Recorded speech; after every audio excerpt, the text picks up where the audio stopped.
Ms. Nisha Basan is a Hindi teacher with an impressive 30 years of experience in the field of education. She holds an MA and Bachelor's of Education from Pune University, where she was honored with the Best Student Award. Throughout her career, she has held various significant roles, including Senior Coordinator, Examination Head, and 15 years as head of the Hindi department. Additionally, she served as a head examiner for Class 10 from CBSE for 8 years. Her extensive experience and leadership in education reflect her deep passion for teaching Hindi. Ms. Basan believes in creating a nurturing and inclusive learning environment where every student feels valued and motivated to learn.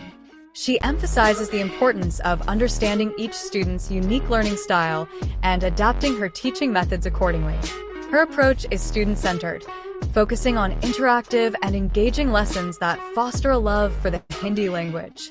She encourages critical thinking, creativity, and active participation in her classroom, ensuring that her students not only achieve linguistic proficiency, but also develop a deep appreciation for the cultural richness of the language. She is committed to guiding her students on their journey to linguistic proficiency, making her a valuable asset to the institution she works for. Hearty welcome, Ms. Nisha Basan. Please proceed.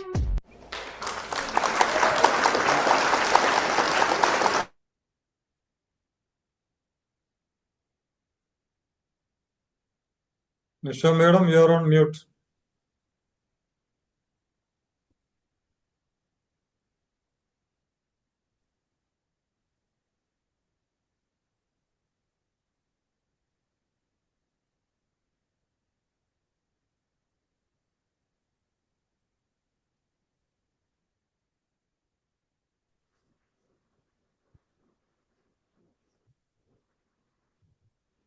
सभी को शुभ संध्या। मैं निशा बसीन extra mile education training के मंच पर एक moderator के रूप में आपके सामने उपस्थित हूँ। मैंने कभी ये सोचा भी नहीं था कि इस मंच पर मैं एक मॉडरेटर के रूप में कार्य करूंगी, लेकिन मुझे अब्दुल सलाम सर ने नई दिशा, नए अवसर प्रदान करके मुझे आगे बढ़ने के लिए हमेशा प्रेरित किया। इसके लिए मैं उनका तहे दिल से धन्यवाद करना चाहती हूँ। सत्र को आगे बढ़ाने से पूर्व मैं समस्त प्रतिभागियों को कुछ आवश्यक दिशा निर्देशों का पुनः स्मरण कराना चाहती हूँ और आशा करती हूँ कि सत्र की गरिमा को ध्यान में रखते हुए दृढ़तापूर्वक इसका पालन किया जाएगा। पहली बात, प्रतिभागियों से निवेदन है कि वह अपने माइक म्यूट पर रखें। दूसरी बात, प्रतिभागी अपने संवाद खंड यानी चैट बॉक्स के माध्यम से हम तक पहुंचा सकते हैं। स्थिति अनुसार सत्र के दौरान अथवा अंत में उनके समाधान अवश्य प्रस्तुत किए जाएंगे। तीसरी बात, सत्र के अंत में सांकेतिक हस्त चिन्ह का प्रयोग करें और अपने नाम पुकारे जाने पर वह अपना प्रश्न प्रस्तुत करें। चौथी बात, प्रमाण पत्र हेतु सर्टिफिकेट एवं फीडबैक लिंक को भरना आवश्यक होगा, जो सत्र के अंत में चैट बॉक्स के माध्यम से दी जाएगी। प्रतिभागियों से धैर्य और सहयोग की भावना की अपेक्षा है। डॉक्टर अब्दुल सलाम सर, जो कि बहुमुखी प्रतिभा व्यक्तित्व रखते हैं और शिक्षा के क्षेत्र में नई तकनीकी क्रांति को ध्यान में रखते हुए शिक्षक समुदाय को एक अद्भुत मंच देने का प्रशंसनीय कार्य करते हैं, जो अपने आप में सफलता की सीढ़ियां चढ़ता ही जा रहा है। मैं समस्त शिक्षाविदों की ओर से अब्दुल सलाम सर का हार्दिक स्वागत करती हूँ। ओवर टू सलाम सर। Thank you. बहुत धन्यवाद निशा ma'am. Thank you so much. Respected Vinod sir, Biju sir, and all who have joined. It's always a pleasure to have Dr. Vinod Prasoon with Extra Mile, because everybody is looking forward to his sessions, whether it is offline or online. And these online sessions are, very vibrantly going on just because of resource persons like Vinod sir. So thank you so much, Vinod sir, for offering such learning, great learning, deep learning. Definitely teachers are, enriching themselves with the inputs you are offering. So thank you so much for this particular session as well. As usual, we will be having lots of takeaways. Thank you. All participants, sit back and enjoy the session. You'll be having songs, art in between, as Vinosa will be taking through. Along with that, I would like to announce two programs which are going on. One is we are trying to help all the educators. One such a program is being organized for all educators to crack interviews. Teachers or educators working in different schools may be aspiring for the next positions. So we are giving them, training tips and all, how to face those interviews and become successful. That will take place on the 27th of this month. Please contact us for further details. Another thing is that we have a program running to find out the best educator amongst you. We call them extra mile exceptional educators. Through a quiz program, we have conducted one program, and we have, chosen the best performers as well and awarded them with certificates and cash prizes. And another one is coming up. In order to prepare for that, we have a very big group running where we put in one question every day. What participants can vote the questions, the answer. I think Nisha ma'am is there already. Yes. Yeah. So you are welcome to join. If you have not joined, we will be having quizzes on NEP, child psychology, teaching, that is pedagogy and aptitude. So I will be posting the link in the chat box. You can join. Let us listen to Vinosa. Thank you so much, Nisha ma'am. Over to you. धन्यवाद sir. जिस गर्म जोशी से आपने अपनी बात रखी और सबका परिचय दिया, आज की चर्चा का मंच तैयार किया, उसके लिए मैं आपकी आभारी हूँ। अब मैं बिज्जू पिल्लई सर, जो कि बीटेक के सह संस्थापक के रूप में कार्यरत हैं और शिक्षा के क्षेत्र में कई क्षमता और व्यापक अनुभव रखते हैं, जिनमें कई सीबीएसई स्कूलों में प्रधानाचार्य के रूप में कार्यरत थे, उनसे निवेदन करती हूँ कि वह मंच पर आएं और अपने सामने मधुर स्वर में अपने ज्ञान से हमें अवगत कराएं। Over to Bijju Pillai sir.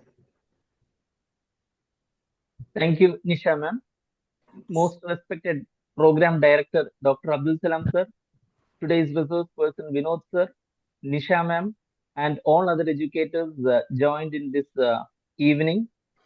First of all, I would like to thank the Program Director for bringing such a vibrant personality at the beginning of the October, because almost 90-95% of the schools might have finished their portions. And what I am right now doing is, I have segregated, as the portions have been completed, we have segregated the children into three, that is high achievers, average, and low achievers. We have segregated into three classes, and now we are focusing on seldom and more than 70%. And in the meanwhile, those low achievers, how we can bring into the. So today we have a vibrant personality who can help all the educators, all the Hindi teachers who are focusing on board examination, both the 10th and 12th, how we can bring 100% marks, and which all areas are the high scoring areas. So I would like to request our program director to conduct for all the subjects, so that all the subject teachers also, they will get all the knowledge how to bring maximum marks to their children. So this is high time that October month, all the management is requesting all the teachers to complete their portions and segregate the children according to their knowledge or according to their level, how to score the maximum marks. So from October onwards, we are starting that. So this is the right time to bring in such a great personality. So I would like to request our program director to bring such eminent personalities in every subject, so that all the teachers all around the globe, they will get benefited out of it.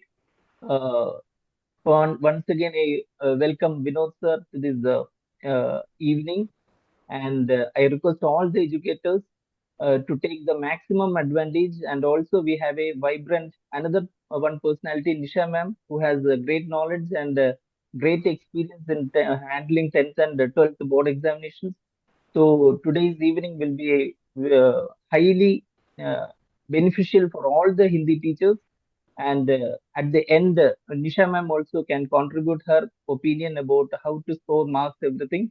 So let this evening be the maximum importance for all the teachers. I welcome all to this gathering. Thank you. धन्यवाद बिज्जू Pillai sir आपके मार्गदर्शन के लिए। प्रिय शिक्षकों, अब इस सत्र को आगे बढ़ाते हुए मैं बड़े हर्ष का अनुभव कर रही हूँ कि आज जो हमारे बीच मुख्य संस्थापक के रूप में उपस्थित हैं, वो हमारे सभी के प्रिय डॉक्टर विनोद प्रसून सर जी हैं। श्रद्धेय विनोद प्रसून सर पिछले 3 दशकों से अध्यापन व लेखन कार्य से जुड़े हुए हैं और हिंदी संसाधक, हिंदी विषय विशेषज्ञ के रूप में एनसीईआरटी और सीबीएसई तथा भारत सहोदय कॉम्प्लेक्स आदि से जुड़े हुए हैं।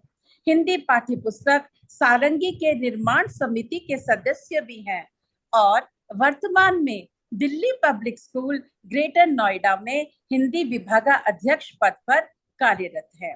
व्याकरण पर आधारित अवधारणा गीत और सरल शब्दों को मधुर लय के साथ प्रस्तुत करने में बहुत प्रसिद्ध हैं। अपनत्व, प्रेरणा, नवीन प्रयोग, पढ़ो और पढ़ाओ के दर्शन को हजारों शिक्षकों ने सहर्ष अपनाया है। 1 से 10वीं तक की व्याकरण पुस्तक सार्थक हिंदी व्याकरण के ये लेखक हैं। ये बहुमुखी प्रतिभा के धनी हैं। ये न केवल लेखक हैं बल्कि कवि के रूप में आकाशवाणी, दूरदर्शन और अन्य चैनलों से भी जुड़े रहे हैं। गीत संग्रह, बाल गीत संग्रह तथा गजल संग्रह आदि विनोद सर की उल्लेखनीय कृतियां हैं। हिंदी के प्रचार प्रसार के लिए देश विदेश में आयोजित हिंदी कार्यशालाओं एवं साहित्यिक कार्यक्रमों में सक्रिय भागीदारी निभाते हैं। इन्हें विभिन्न अवार्ड से सम्मानित भी किया गया है, जैसे साहित्य श्री सम्मान, हिंदी भाषा सम्मान, ग्लोबल डायमंड अवार्ड, डीपीएससी समिति द्वारा रोल मॉडल टीचर अवार्ड और हिंदी सेवा रत्न सम्मान 2021 तथा सीबीएसई भारत सहोदय द्वारा स्टार रिसोर्स पर्सन अवार्ड से भी इन्हें नवाजा गया है। अब मैं आदरणीय विनोद सर जी से निवेदन करती हूँ कि आज का जो विषय है हिंदी व्याकरण और लेखन कौशल तथा नवीनतम प्रश्न पत्र प्रारूप आदि के बारे में अपने विस्तृत ज्ञान से सभी को अवगत कराएं ताकि हम सब उनके असीम ज्ञान से लाभान्वित हो सके। धन्यवाद सर। धन्यवाद निशा बहन। धन्यवाद सर। सौभाग्य की बात है आप संचालन कर रही हैं, उसके लिए सौभाग्य की बात। धन्यवाद। और आदरणीय सलाम सर, बीजू सर की गरिमामयी उपस्थिति गौरवान्वित करती है। और जितने भी हिंदी से भी भाई बहन जुड़े हुए हैं उन सबको पुनः सस्नेह अभिवादन। और आप सबकी गरिमामयी उपस्थिति गौरवान्वित करने वाली होती है। आपका जो स्नेह मिलता है वो निश्चित रूप से मेरा सौभाग्य है। बहुत सब आए हैं तो आप सबका हृदय से धन्यवाद। और आज विषय बहुत अच्छा है, नवीनतम प्रश्न पत्र प्रारूप है, तो उसके हिसाब से कैसे हम व्याकरण और रचनात्मक लेखन का अभ्यास करवाएं। तो विषय बहुत ही अच्छा है और आपकी सक्रिय भागीदारी मिलेगी तो निश्चित रूप से कार्यशाला चरमोत्कर्ष पर पहुंचेगी, ऐसा मुझे विश्वास है। कहा जाता है कि किसी भी शुभ कार्य को करने से पूर्व अगर हम उस सर्वशक्तिमान ईश्वर का स्मरण करते हैं तो हमारा कार्य फलित होता है। तो एक बार सभी मन कर लें, उसके उपरांत हम शुरू करते हैं।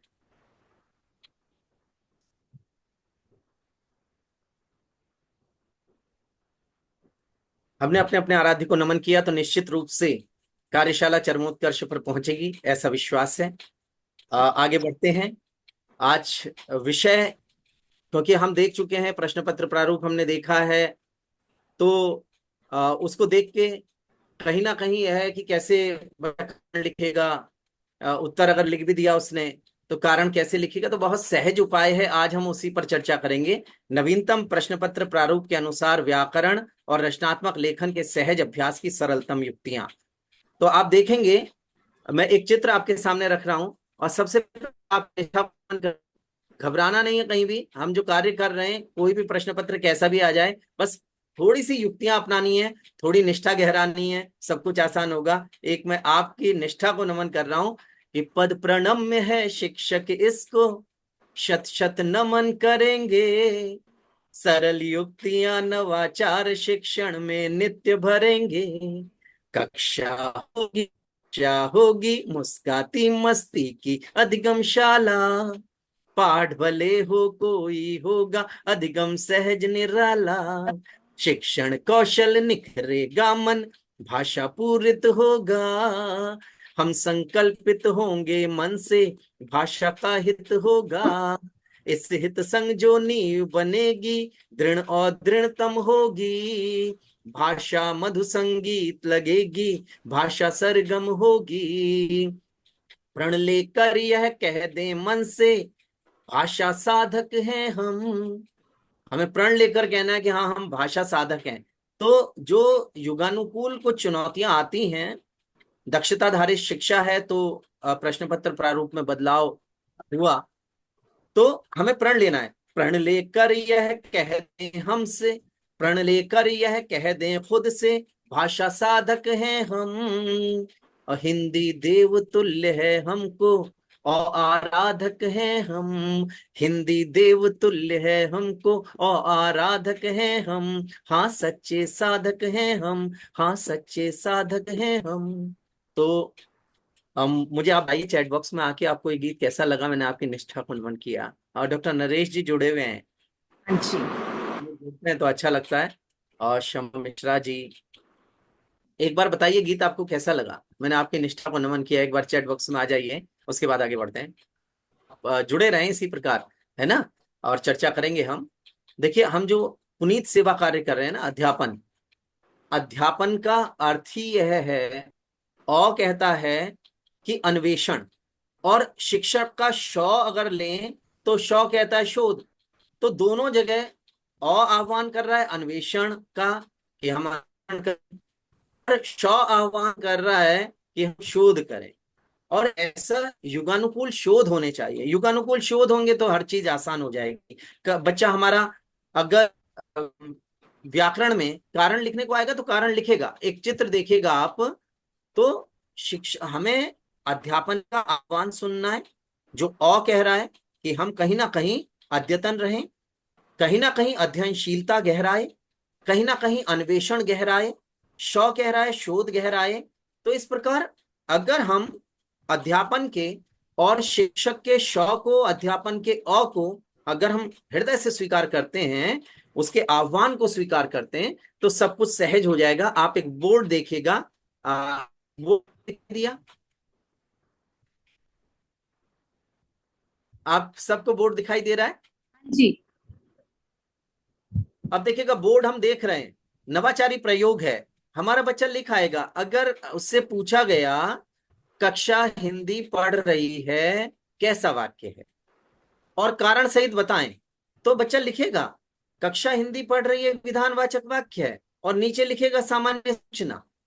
देखिए वहां पर लिखा हुआ है एक, जो अगर हम थोड़ा सा शास्त्र की बातें भी पढ़ाते समय अगर बता दें और संक्षिप्त रूप में बताएं, उसको बहुत छोटा कर लें, क्योंकि देखिए शास्त्र को अगर परिभाषा के रूप में वह लिखेगा तो इतना समय, 3 घंटे के समय में उसको सब कुछ करना है, उस अर्थेद बोध भी करना है, उसको व्याकरण भी करना है, उसको साहित्य का भी करना है, और उसको रचनात्मक लेखन करना है, 4 खंड करने हैं, तो इतना समय नहीं होगा। हमें कहीं ना कहीं उसके उपाय सोचने होंगे। उपाय यही है, अगर अर्थ के आधार पर वाक्य भेद में अगर कारण लिखने के लिए आ रहा है तो बच्चा सहजता के साथ लिख सके।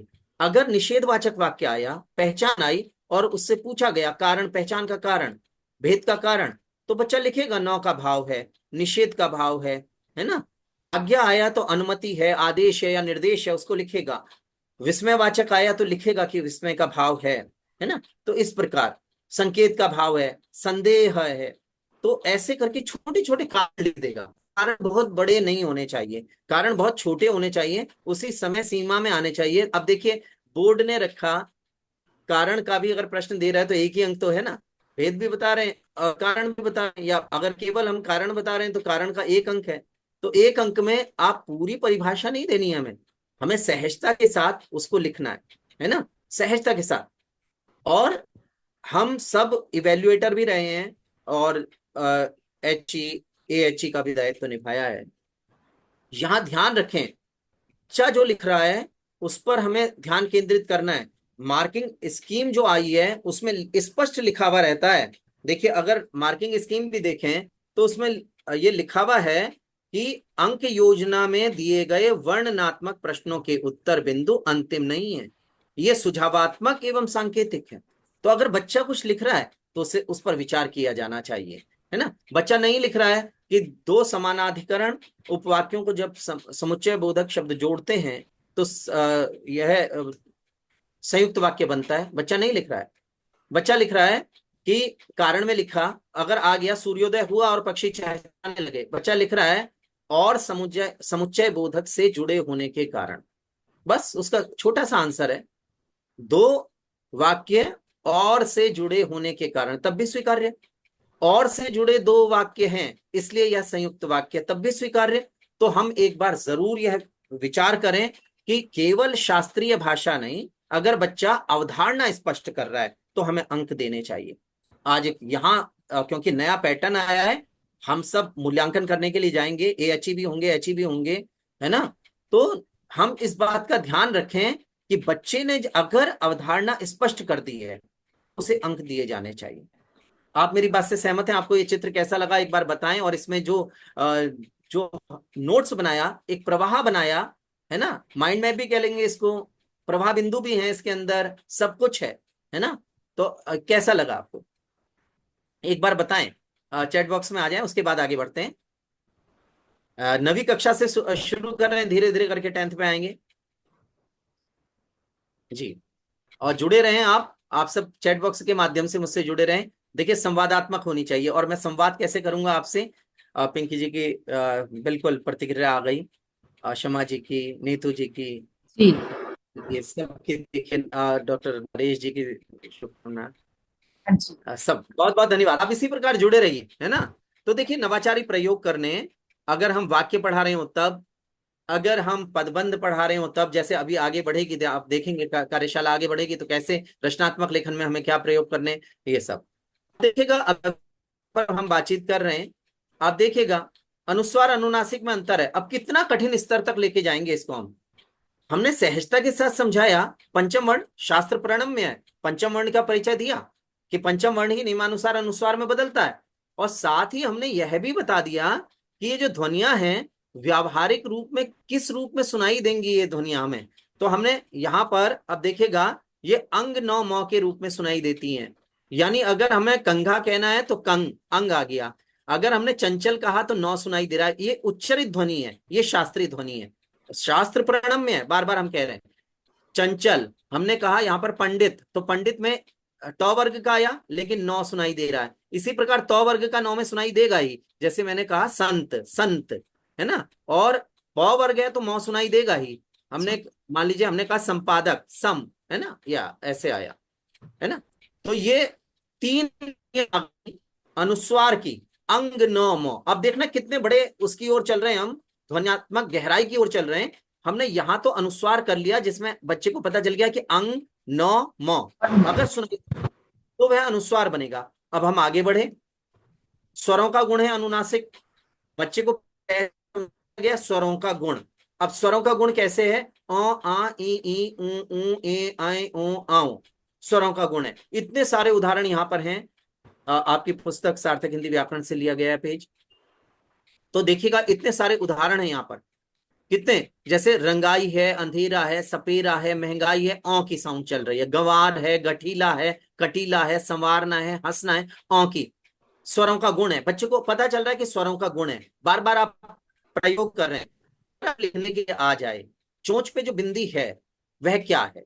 अब बच्चा लिखेगा, उसका कारण लिखेगा, बच्चा उसको अनुनासिक लिखेगा। अगर कारण लिखने के लिए आ गया तो कहेगा कि स्वरों का गुण है, ये चोंच में ओ सुनाई दे रहा है, ओ स्वरों का गुण हो गया, इसलिए यह ध्वनि अनुनासिक ध्वनि है। तो उसको परेशानी नहीं पड़ेगी। क्यों? क्योंकि उसको पता चल गया अनुस्वार। अब उसने सूत्र बनाया अपना, अनुस्वार इज इक्वल टू अंग न म, और अनुनासिक इज इक्वल टू अ आ ई उ ए आए उ। अब आप पूछ के देख लिए, देखिए उससे। अब आपने कठिनाई स्तर बढ़ाया, कारण सहित बच्चा बताएगा। आपने कहा बेटा सिंदूर में क्या, आपसे पूछ रहा हूं सिंदूर और सिंचाई में ध्वन्यात्मक अंतर क्या है। आप क्विज खेल लीजिए, सिंदूर और सिंचाई में ध्वन्यात्मक अंतर क्या। सिंदूर में जो बिंदी है वह क्या, और सिंचाई में जो बिंदी है वह इन स्वरों में किससे मेल खा रही है। यहां पर अगर हम देखें तो यहां पर कहां मेल खा रही है, तो सिंचाई में मेल खा रही है इस पर, ई। और सिंदूर में नौ। तो सिंदूर में अनुस्वार और सिंचाई में अनुनासिक हो गया, खिंचाई में अनुनासिक हो गया, खिंचाव में अनुनासिक हो गया। तो इस प्रकार की बातें, रातें आ जाए, रातें पे जो बिंदी है वह क्या है, तो बच्चे को पता चल रहा है। क्यों? क्योंकि आप ध्वन्यात्मक गहराई में उतार चुके हैं। अब बच्चे को पता चल रहा है और सहज उत्तर होगा उसका। एक ही साउंड है, एक ही ध्वनि है, एक इसमें आएगा, स्वरों का गुण है, अतः अनुनासिक है। उसको ज्यादा बड़ा उत्तर लिखना ही नहीं है। एक ही ध्वनि है, एक ही ध्वनि है, अतः अनुनासिक है। अब मान लीजिए चोंच, तो ओ की ध्वनि है, अतः अनुनासिक है। अगर आ जाए लहरें या आ जाए 65 पै, ए की ध्वनि है, अतः अनुनासिक है। अब हमने उल्टा इसको किया। मान लीजिए हमने कहा कैंप, कैंप में क्या है बिंदी जो है, तो कैंप में मौ ध्वनि सुनाई दे रही है उसको। अब उसको पता चल गया मौ है, तो अंग न मौ इज इक्वल टू अनुस्वार, अनुस्वार है ना। तो वर्ग का है, उसको पता चल गया। इसी प्रकार अगर कैंची हमने कहा तुरंत, क पर आई की मात्रा बिंदी, क पर आई की मात्रा बिंदी कैंची में, अब ब पर आई की मात्रा बिंदी, तो वो वह बिंदी क्या है, वह ध्वन्यात्मक गहराई लिए हुए है, अनुनासिक हो गई। क्यों हो गई? क्योंकि ए की साउंड है। तो अगर हम इतनी गहराई से अगर हम बता रहे हैं तो हमारा बच्चा फिर लिखता है, फिर कारण लिख देगा, फिर उसे परेशानी नहीं होगी। अगर उससे पूछा जाएगा तो वह उत्तर दे पाएगा। संक्षिप्त में उत्तर स्वीकार करें, बहुत बढ़ा के उत्तर स्वीकार करें। मतलब इतना बड़ा बच्चे से अपेक्षा नहीं की जाती कि बहुत बड़ा उत्तर लिखेगा। बड़े की अपेक्षा ना करें, छोटे उत्तरों को भी स्वीकार करें अगर अवधारणा स्पष्ट हो रही है। ये मेरा निवेदन है अपने भाई बहनों से कि जरूर इस बात को ध्यान में रखें। जब हम मूल्यांकन जाएं, हम कहीं ना कहीं बच्चे को ध्यान में रख के, बच्चे के उत्तर को ध्यान में रख के मूल्यांकन करें। आप मेरी बात से सब सहमत हैं? बच्चे को ध्यान में रखा जाना, मूल्यांकन के समय बच्चे को ध्यान में रखा जाना अत्यावश्यक है ना। दिनांक में सुमन रावत जी का प्रश्न दिन प्लस अंक है। अब आप अनुमान लगा लें कि पहला वाला अधिक उपयुक्त है, दिन प्लस अंक। तो मैं अगर देखूं तो संधि हो रही है, तो दिनांक पहला वाला अधिक उपयुक्त होगा। आगे इसी प्रकार प्रश्न आप चैट बॉक्स में डाल सकते हैं। जैसे जैसे बातचीत के मध्य अगर भी मैं चैट बॉक्स से देखूंगा, आपके प्रश्न के उत्तर दूंगा। देखिएगा आगे, यहां पर भी देखिए सैंपल है 37, तो सैम तो अनुस्वार हो गया, सै अब स्वरों का गुण हो गया, तो यहाँ पर अनुनासिक हो गया। आगे बढ़ते हैं। अच्छा लगा आपको ये अनुस्वार अनुनासिक में अंतर? आपको अच्छा लगा? बहुत बढ़िया सर, बहुत बढ़िया सर। धन्यवाद। प्रतिभा जी, पहला वाला झोपड़ी सही है, वहां अनुनासिक आएगा जी। इसी प्रकार आप प्रश्न भी डालते रहे। अब देखिएगा, अभी हम नवी पर बातचीत कर रहे हैं, पढ़ाने का क्या शैली होनी चाहिए। अगर हम इस प्रकार करवा रहे हैं, अगर हम नवी का इस प्रकार करवा रहे हैं अभ्यास, तो हमारे बच्चों को ना विकार भी रट जाएंगे। कैसे रट जाएंगे? अब उनको पता रहेगा, पहले संधि खेलेंगे वो बाद में। कैसे खेलेंगे? दीर्घ गुण वृद्धि यण अयादि आ ई उ ए ओ अर ऐ औ य व र ऐ आय औ आव, तो पंजे पे संधि आ गई, है ना। दीर्घ गुण वृद्धि यण अयादि आ ई उ ए ओ अर ऐ औ य व र ऐ आय औ आव। तो पढ़ाने में थोड़ा सा नवाचारी प्रयोग और अवधारणाएं बसती हैं दिमाग में। अगर अब आ जाए अति प्लस अधिक क्या है, कारण सहित बताएं, तो बच्चा लिखेगा अत्यधिक। क्यों? क्यों? ई और अ का मेल य बन रहा है जो यण संधि में होता है, बता देगा। क्यों? क्योंकि उसको तो पंजे पे आई हुई है। दीर्घ गुण वृद्धि यण अयादि आ ई उ ए ओ अर आई औ य व र य। अगर वो आया तो लिखेगा मातृनुमति, है ना, मात्राज्ञा। आपने पूछा और बच्चे को पता चल रहा है री प्लस अ इज इक्वल टू हाँ। र, है ना, री प्लस अ इज इक्वल टू र, री प्लस आ इज इक्वल टू रा, और 3 प्लस अ इज इक्वल टू त्र। उसे वैसे भी सूत्र याद है अपना अपना बनाया हुआ, तो आराम विनोद सर जरा मैं आपको एक बीच में आपको रोक रही हूँ। वो कह रहे हैं कि थोड़ा आप अपना चित्र थोड़ा बड़ा कीजिए क्योंकि पता नहीं चल रहा। आप धन्यवाद जी सर, जी बहुत बहुत धन्यवाद। अब देखिएगा, आप देखिएगा यहाँ पर किस प्रकार डायग्राम बनवा के संधि करवाई गई है। तो अगर इस प्रकार हम करवा रहे हैं तो निश्चित रूप से हमारे बच्चे समझते हैं। फिर वो विकार भी बताएंगे आपको कि ये गुण संधि का विकार है, ये दीर्घ संधि का। मुझे कक्षा में सुनाया गया कि बिल्कुल बच्चों ने गा के सुनाया जैसे मैं सुना रहा हूं यहाँ पर, वो बिल्कुल विकार तालिका उनको कंठस्थ हो गई। तो अगर विकार तालिका कंठस्थ होती है, यहाँ देखिएगा अपने सूत्र भी बनते हैं। कई जहां शास्त्र ने छोड़ा उससे आगे का भी दिखाई देने लगता है ना। शास्त्र प्रणम में बार बार कह रहा हूं, है ना। तो जहां शास्त्र ने छोड़ा उससे आगे का सूत्र बनाते हैं। आप इसको अगर देखेंगे तो यहाँ देखिए उनको दिखाई दे रहा है 3 प्लस उ इज इक्वल टू थ्रू। अब मातृ प्लस आज्ञा है तो वो पूरा देख रहे हैं 3 प्लस आ इज इक्वल टू त्रा, मात्राज्ञा।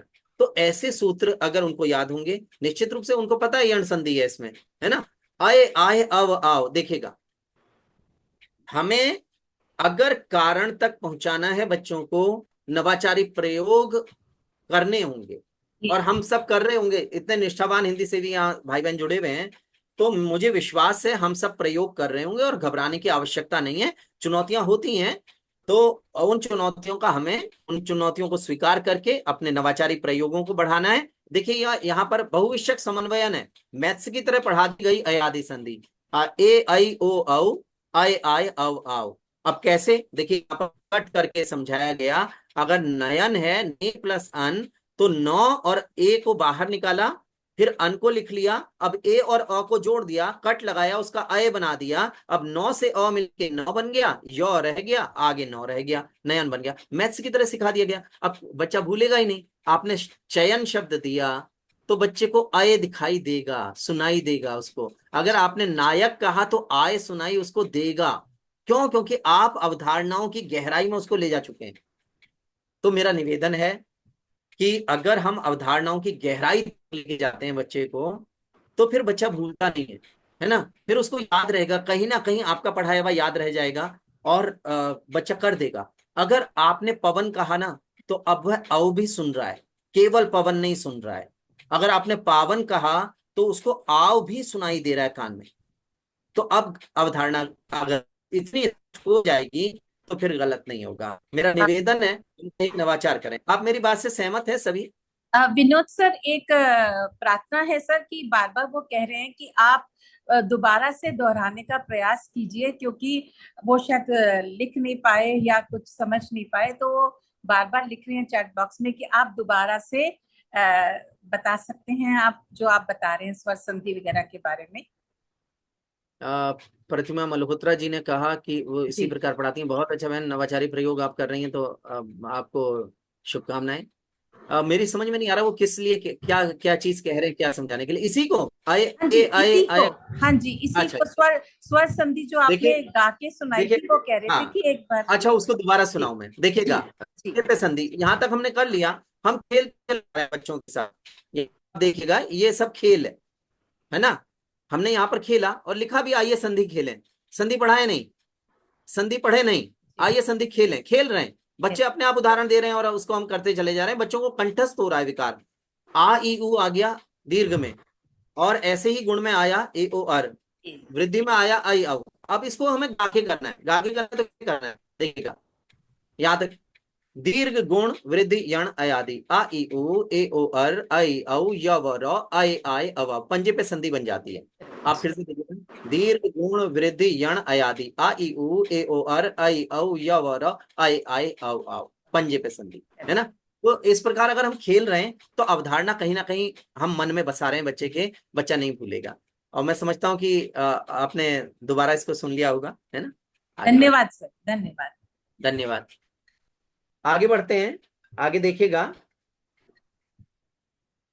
आगे इसमें देखिएगा यहाँ पर भी यही है, विकार तालिका बता दी गई है और फिर पूछा जा रहा है बच्चों से कि कौन सा यहाँ पर वो है विकार कौन सा है। तो बच्चे बता रहे हैं कि विकार ये बन गया, ये विकार बन गया, यहाँ पर ये विकार बन गया, ये सब बच्चे बता रहे हैं, हम लिख रहे हैं और विकार उनको कंठस्थ हो रहा है। तो इस प्रकार के प्रयोग बच्चों को कहीं ना कहीं अवधारणा आत्मसात करवाते हैं। तो अवधारणात्मक आत्मसातीकरण तो नई शिक्षा नीति कहती है और दक्षता आधारित शिक्षा भी यही आह्वान कर रही है कि बच्चों को जो अवधारणा आए वह बिल्कुल पूरी तरह से आत्मसात हो जाए, रटे नहीं। अब देखिएगा यहाँ पर उपसर्ग का प्रयोग देखिएगा, हम धीरे धीरे 10th की ओर बढ़ रहे हैं। आप देखिएगा बहुत ही अच्छी तरह से बच्चे इसको समझ पाएंगे, कैसे विशेषता उत्पन्न होती है, अर्थ में परिवर्तन कैसे आता है, हार शब्द का क्या अर्थ है, ट लगा तो कैसे अर्थ परिवर्तन हो गया, वी लगा तो अर्थ परिवर्तन हुआ, आ लगा तो अलग अर्थ आया, उप लगा तो अलग अर्थ आया। और विशेषता कैसे उत्पन्न आती है, जैसे पुत्र है तो सु लगाया तो विशेषता उत्पन्न हो गई, कु लगाया तब भी विशेषता उत्पन्न हो गई उसमें। तो ऐसे करके अवधारणा स्पष्ट करते हुए हम सहजता के साथ विषय प्रवेश कर जाएं और वहां अवधारणाएं उनके मन में बसा दें, तो हमारे बच्चे फिर उत्तर देने में सक्षम होंगे, कहीं भी चकराएंगे नहीं। आप मेरी बात से सहमत हैं? जी, बार बता दीजिए, हम 10th की ओर बढ़ रहे हैं। बिल्कुल रेणु वर्मा जी भी कह रही हैं कि इसी प्रकार बिल्कुल हम सब प्रयोग कर रहे हैं, हम सब निष्ठावान हिंदी सेवी हैं, ऐसे प्रयोग हम कर रहे हैं। और ऐसे प्रयोग करने का सबसे बड़ा फायदा यह लगता है कि बच्चों अवधारणाएं आत्मसात हो जाती हैं, रटना नहीं पड़ता, और फिर आपकी क्लास में वो आनंद लेते हैं उसका, है ना? आनंद की अधिगमशाला आपकी कक्षा बन जाती है। तो आप सबके सक्रिय भागीदारी के लिए बहुत बहुत धन्यवाद। आगे बढ़ते हैं। अब देखिएगा हम 10th की तरफ बढ़ रहे हैं। अब जैसे अभी आपने देखा जो प्रश्न पत्र आया बोर्ड द्वारा जारी हुआ, उसमें बहुत कुछ है जो शास्त्रीय है, जहां उत्तर हमारे बच्चे को देने होंगे, लेकिन सहज रूप में। बच्चे से कहें बेटा छोटा उत्तर स्वीकार्य होता है। अगर आपसे पूछा जाए मेरे घर के सामने खड़ा यह पेड़ छायादार है, और रेखांकित हो जाए मेरे घर के सामने खड़ा यह पेड़, और आपसे पूछा जाए इसमें पदबंध कौन सा है, कारण सहित बताएं, तो आपको दिक्कत नहीं होनी चाहिए, आपको बड़ा शानदार सा उत्तर आएगा। आपने देख लिया शीर्ष पद, आपको तो पता चल गया संज्ञा है ना, संज्ञा पदबंध। क्यों? आपको बस कारण हेडिंग डाल के उसके आगे लिख देना है शीर्ष पद संज्ञा है, 3 शब्द कारण, नहीं विस्तार देना है।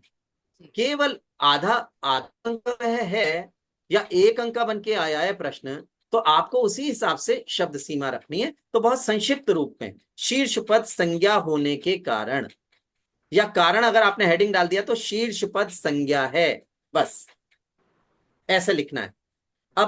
अब देखिए विस्तार से कैसे है, यह पूरा पद समूह वाक्य में आकर संज्ञा का कार्य कर रहा है। रेखांकित पद समूह में अंतिम पद पेड़ संज्ञा है, इसे शीर्ष पद कहा जाता है। अब पूछा जाए शीर्ष पद किसे कहा जाता है, तो आप जो पदबंधीय पद समूह का अंतिम पद आप लिखेंगे छोटा करके, पदबंधीय पद समूह का अंतिम पद, यह पूरी परिभाषा है। तो हम बच्चे को यह भी बताएं कि अगर उसको छोटा करना है, संक्षिप्त रूप में करना है, तो हम किस प्रकार करें। मान लीजिए सर्वनाम शब्द आ गया, फूलों के समान मुस्कुराने वाले आप, तो बच्चे को पता तो चल गया सर्वनाम पदबंध है, कारण में वो चकराएगा, तो कारण में चकराए नहीं, बस लिख दे कारण डैश शीर्ष पद सर्वनाम है। तो मैं समझता हूं अगर हम इस प्रकार बताएंगे क्रिया पदबंध आ जाए, हमने क्रिया का करवाया, मान लीजिए हमने कहा कि हमारे सैनिकों ने आतंकवादियों को मार गिराया आ जाए, तो क्रिया पदबंध है। क्यों पदबंध है क्रिया? ये पदबंधीय पद समूह क्रिया का कार्य कर रहा है ना? या 2 या 2 से अधिक क्रियापद होते हैं तो क्रियापद बनते हैं। तो 2 क्रियापद आए हैं, तो यह भी स्वीकार करेंगे हम जब हम मूल्यांकन करेंगे, तो इस उत्तर को भी हम स्वीकार करेंगे। तो हमें बच्चे को ध्यान में रखना, मान लीजिए विशेषण पदबंध आ जाए, अब आ जाए मेरे घर के सामने खड़ा तक आ जाए, अब हम क्या करें? बच्चे ने लिखा विशेषण और बच्चा लिख रहा है, कारण हमने समझाया हुआ है बच्चे को, पदबंध में शीर्ष पद से पहले का हिस्सा है। संज्ञा पदबंध में पदबंध में शीर्ष पद को छोड़कर पूर्व का हिस्सा है। तो पेड़ तक संज्ञा पदबंध है, उससे पूर्व का हिस्सा है, पूर्व का है विशेषण है। हमने ये लिख दिया, संज्ञा व सर्वनाम पदबंध में शीर्ष पद से पहले का भाग विशेषण पदबंध का कार्य करता है। बच्चा इसी को शॉर्ट में करके लिख देगा, हम उत्तर स्वीकार करेंगे, है ना। तो इस प्रकार आपको कैसा लगा प्रयोग? देखिए, जिस समय ये पेपर आया उससे पूर्व हम इस प्रकार का अभ्यास शुरू कर चुके थे, है ना। मई में ये अभ्यास हमने शुरू कर दिया था, क्योंकि बच्चे को अवधारणा स्पष्ट होनी चाहिए। जरूरी नहीं है कारण, अवधारणा स्पष्ट होगी तो बहुत पहचान हो जाएगी और इसमें कारण भी लिख पाएगा। अब आगे देखिएगा आप, यहाँ देखिए क्रिया विशेषण पदबंध को कैसे समझा दिया गया। अब बच्चे का गलत उठा के देखिए, जो सैंपल क्वेश्चन पेपर है उसमें खेल कूद शब्द आया, है ना। अब वो पूछ ले, अगर कारण पूछा गया है उसमें क्यों, तो क्रिया से कैसे लगाकर प्रश्न करने पर यह पद समूह प्राप्त हो रहा है, तब भी हमें अंक देने, क्योंकि क्रिया में अगर कैसे लगा रहे हैं तो क्रिया विशेषण बनता है। बच्चा उसी को अपनी भाषा में लिख रहा है, क्रिया में कैसे लगाकर प्रश्न करने से यह पद समूह प्राप्त हो रहा है। कारण में उसने यह लिखा और लिख दिया, उसने छांट लिया कि क्रिया विशेषण पदबंध है, अगर तो हमें उसके उत्तर पर अंक देने। देखिए अब कैसे पता चलता है, यहाँ पूरा समझाया गया। वह पद समूह जो वाक्य में आकर अव्यय पदों, क्रिया विशेषण, संबंध बोधक आदि का कार्य करता है, उसे क्रिया विशेषण पदबंध कहते हैं। तो हम बच्चों को ये बताएं कि बेटा जितना छोटा उत्तर आप लिख सकते हैं उतना छोटा आप लिखें। आप छोटा उत्तर यहां पर स्वीकार्य होगा, व्याकरण के साथ छोटा उत्तर स्वीकार्य होगा। अब देखिए, सरल पहचान क्रिया में कैसे या कहां लगाकर प्रश्न करें, प्राप्त उत्तर क्रिया विशेषण पदबंध होगा। मन लगाकर ध्यानपूर्वक पढ़ा करो।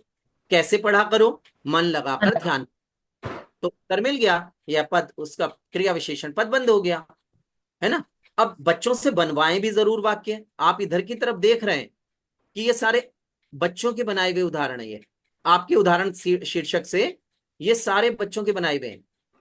अब ये देखिए, हमारे सैनिक अपनी जान की परवाह ना करते हुए हमारी रक्षा करते हैं। कैसे रक्षा करते हैं? अपनी जान की परवाह न करते हुए। तो एक अवधारणा उनको आ गई। आप मेरी बात से सहमत हैं? जी बिल्कुल जी।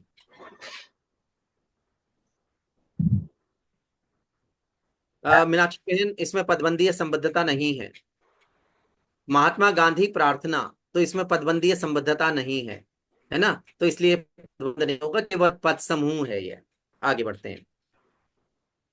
अब देखिए, बच्चों के साथ खेलना भी है, अवधारणाएं भी करवानी है। अब एक गीत सुनिएगा आपके लिए, पदबंध पर आधारित गीत है, सुनिएगा। पदबंधित पद समूह वही जो सदा वाक्य में आकर रूप विकारी और अविकारी खुश होता है पाकर। अंतिम पद गर संज्ञा हो पदबंध व संज्ञा जाने, अंतिम पद गर सर्वनाम तो सर्वनाम ही माने। इन दोनों से पहले पद सब खूबी बतलाते हैं, ऐसे ही पद समूह विशेषण से जाने जाते हैं। वाक्य अंत में क्रियापदों का एक साथ आ जाना, पदबंधों में सरल बहुत क्रिया पदबंध बताना। अब एक अवधारणा भी पहुंची कि क्रिया पदबंध अन्य पदों को स्वीकार अपने साथ पदबंधीय रूप में नहीं करता है। तो आ गया, वाक्य अंत में क्रियापदों का एक साथ आ जाना, पदबंधों में सरल बहुत क्रिया पदबंध बताना, है। आगे, क्रियाओं की देख खूबियां क्रिया विशेषण जाने, तेज तेज जल्दी जल्दी सब खुश होकर पहचाने। पढ़ते हुए कहें या पढ़कर कर और ते क्या कहते, गिरते पढ़ते कूद कूद फांद कर ये सब हैं खुश रहते। की अपेक्षा के साथ तक ये अव्यय भी आते, सात पदों के ये अव्यय अव्यय पदबंध कहते। क्रिया विशेषण या फिर अव्यय एक बात ही होती, साथ गीत के हम चुनते हैं पदबंधों के मोती। गलती अब न होगी ये सब हमने पहचाने हैं, अब हवा पदबंध नहीं नंबर पूरे लाने हैं, नंबर पूरे लाने हैं, वेरी नाइस लाने हैं। तो हम खेल खेल में बच्चों के साथ खेल भी लिए, बोर्ड पे भी खेल लिए, गीत भी सुना दिया अवधारणा के लिए, है ना। की अपेक्षा के साथ, पिछले वर्ष की अपेक्षा इस वर्ष सर्दी अधिक होने की संभावना है, पिछले वर्ष की अपेक्षा। क्रिया विशेषण पदबंध, है ना। तो इस प्रकार हिमालय से कन्याकुमारी तक भारत एक है, हिमालय से कन्याकुमारी तक क्रिया विशेषण पदबंध, है ना। तो ऐसे अब देखिए गीत में ही पदबंध है, तो हमारे पास सामग्री अच्छी होनी चाहिए। और आपकी जो आपकी पुस्तक सार्थक हिंदी व्याकरण में इस प्रकार की सामग्री है, आप देखेंगे मुझे अच्छा लगेगा। अब देखिए, सड़क किनारे खड़ा पेड़ छाया है सबको देता। अब सड़क किनारे खड़ा पेड़, कैसा पेड़, सड़क किनारे खड़ा, तो संज्ञा पदबंध हो गया। तन की मन की सभी थकावट पल भर में हर लेता, कैसी थकावट, तन की मन की सभी।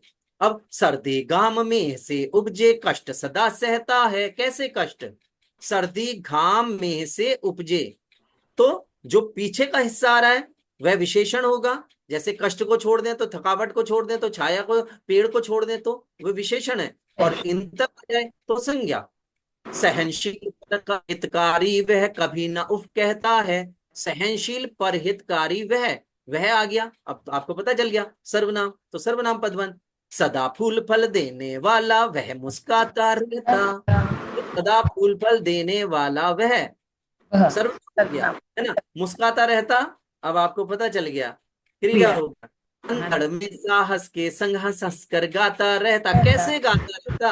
अब देखिए अवधारणा बच्चे आपको साथ कर रहे हैं, कैसे से उत्तर मिल रहा है, तो क्रिया विशेषण हो रहा है। गाता रहता, दो क्रियापद आ गए, क्रियापद बन गया। संज्ञा जब शीर्ष पद था संज्ञा पदबंध था, जब वह आया सर्वनाम आया तो सर्वनाम पदबंध बन गया। उन दोनों से पूर्व का हिस्सा विशेषण पदबंध बन गया, है ना। सब सीख रहा है, गीत से सीख रहा है। मानव भीतर भीतरता का भाव अगर खिल जाए, यह जग सारा फूलों के सम खिल खिल कर मुस्काए, कैसे मुस्काए, फूलों के सम खिल खिल कर, क्रिया विशेषण हो गया। तो आपने खेल भी लिया, अवधारणा कंठस्थ हो गई, बच्चे को शब्दावली आ गई जिसका प्रयोग उसे करना है। कारण में, कारण शीर्षपद संज्ञा है, कारण शीर्षपद सर्वनाम है, कारण क्रिया की विशेषता बताता हुआ पद समूह है, ऐसा। तो ऐसे प्रयोग सीख जाएगा बच्चा अगर हम अभी से उसको अवधारणाएं कंठस्थ करवा रहे हैं। आपको कैसा लग रहा है अब तक का सत्र, आप बताइए। बहुत अच्छा। ममता अग्रवाल जी, मैंने अभी मैंने मैं उसी की ओर बढ़ रहा हूं, और बिल्कुल स्लाइड जो खुली हुई है आप देखिएगा किस पद समूह को पदबंध माना है। मैं पहचान भी बताता जा रहा हूँ।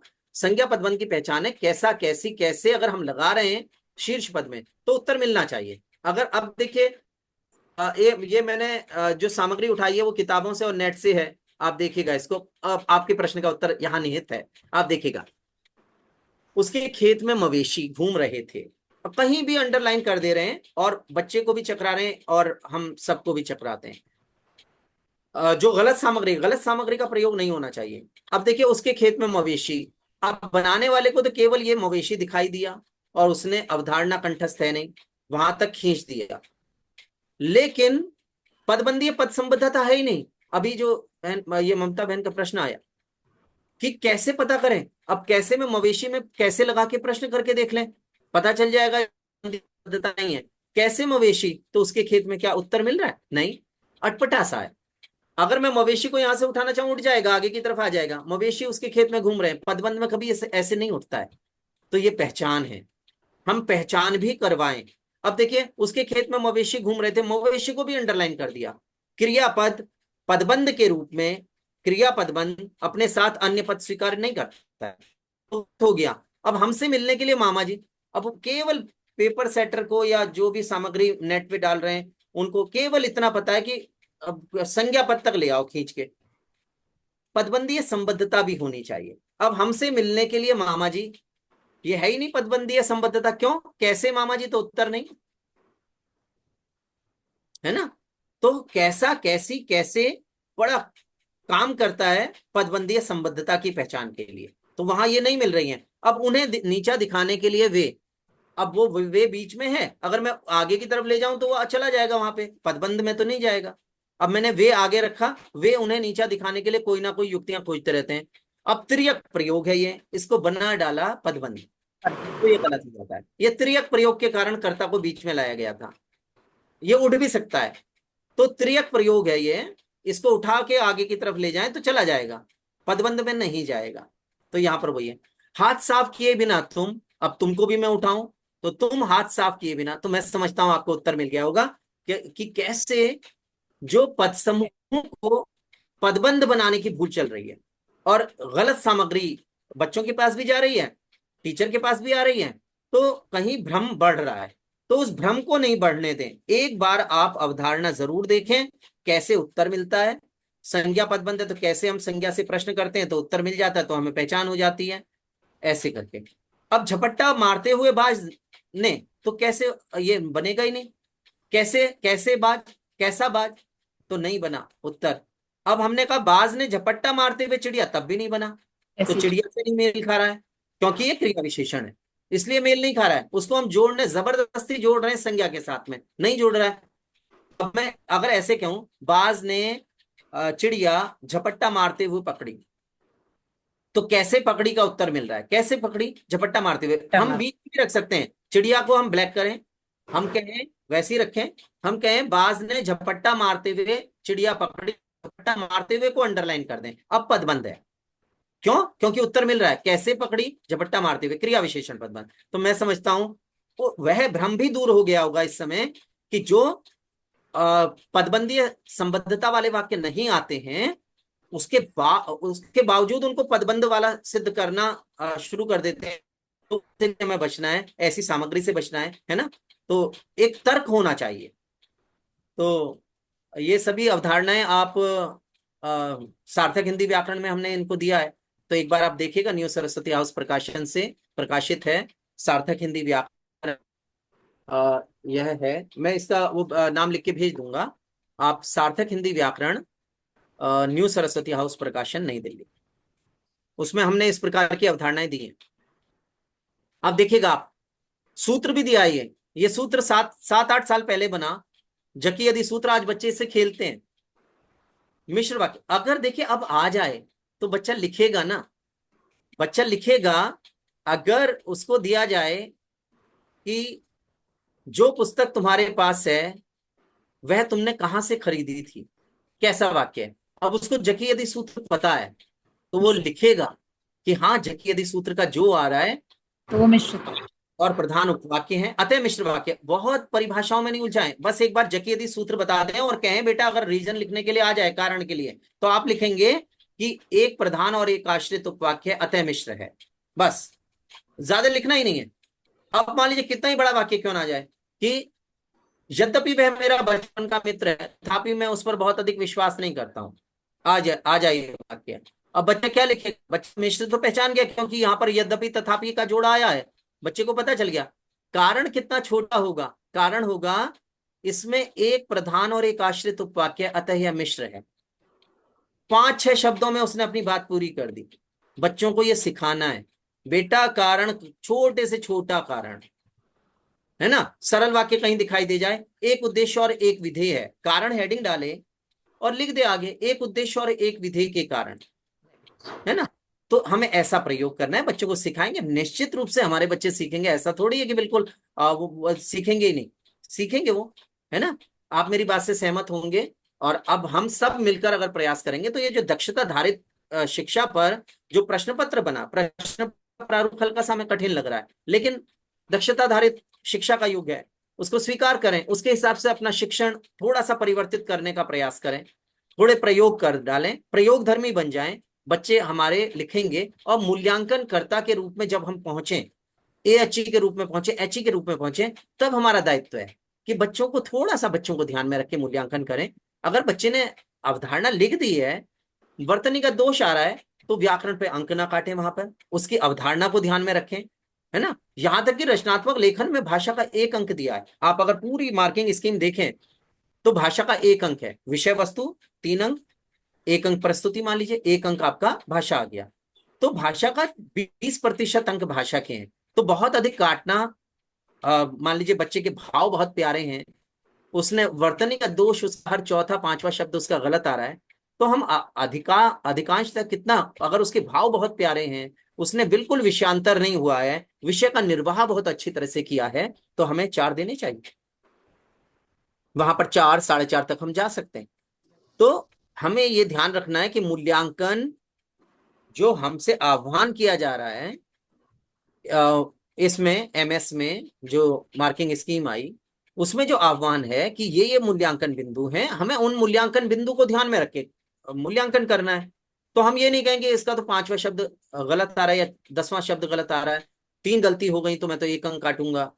3 अंकी की गलती होने पर भी उसके अंदर भाषागत सौंदर्य होगा, भाषा का पूरा 1 अंक है। तो आप 3 गलतियों के लिए आप सोच लें कि कितने। तो थोड़ा सा बच्चों के पक्ष में जाकर अगर हम मूल्यांकन करते हैं तो निश्चित रूप से हमारे बच्चे अच्छा करेंगे। अब अगर हम कट्टर बन के वहां पर मूल्यांकन करने लगे तो हमें शास्त्रीय आधार पर उनके कारण भी पसंद नहीं आएंगे, जबकि उनकी अवधारणा स्पष्ट है बच्चे की। वो बता रहा है कि संयुक्त वाक्य किस प्रकार हो गया, क्योंकि और से जुड़े हुए हैं 2 वाक्य। वो नहीं लिख रहा है समानाधिकरण वाक्य, वो लिख रहा है वाक्य।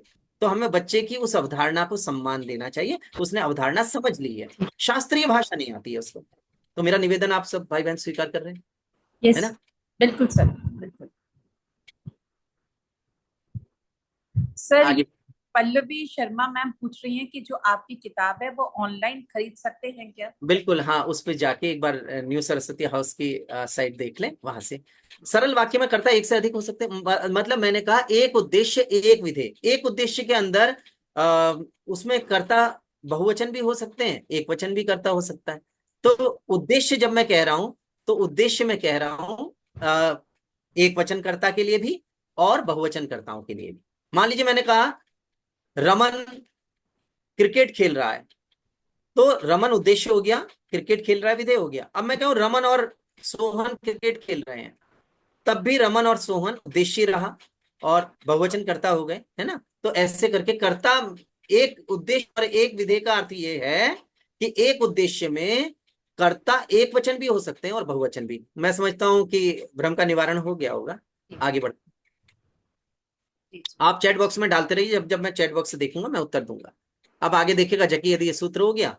अब आगे बढ़ते हैं, अब इसको भी गीत के माध्यम से सुन लें, है ना? धीरे धीरे करके हम आगे बढ़ रहे हैं, चरमोत्कर्ष पर पहुंच रही है। आपकी सक्रिय भागीदारी कार्यशाला को चरमोत्कर्ष की ओर लेके जा रही है। देखिए, एक उद्देश्य और एक विधेय संग वाक्य सरल कहलाता है, एक मुख्य क्रिया बस देखो यह पहचाना जाता है, धातु रूप में ते ही ने से ने पर कर इसमें आते, सूर्योदय होते ही पक्षी चहचहाने लगे, होने से जनजीवन अस्त व्यस्त हो गया, धर्म की हानि होने पर प्रभु अवतार लेते हैं, वह नहाकर पढ़ने बैठ गया, वही आया।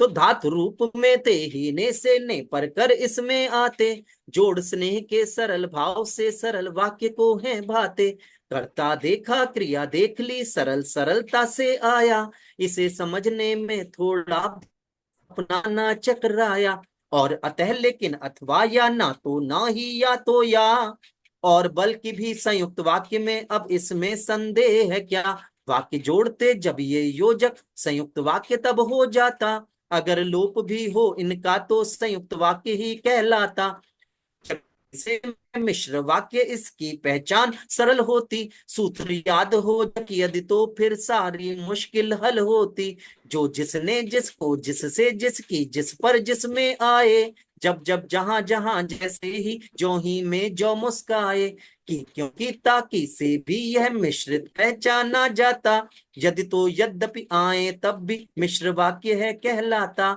मिश्र वाक्य है कहलाता, मिश्र वाक्य है कहलाता। वेरी नाइस, कैसा लगा आपको गीत? बहुत बहुत बढ़िया।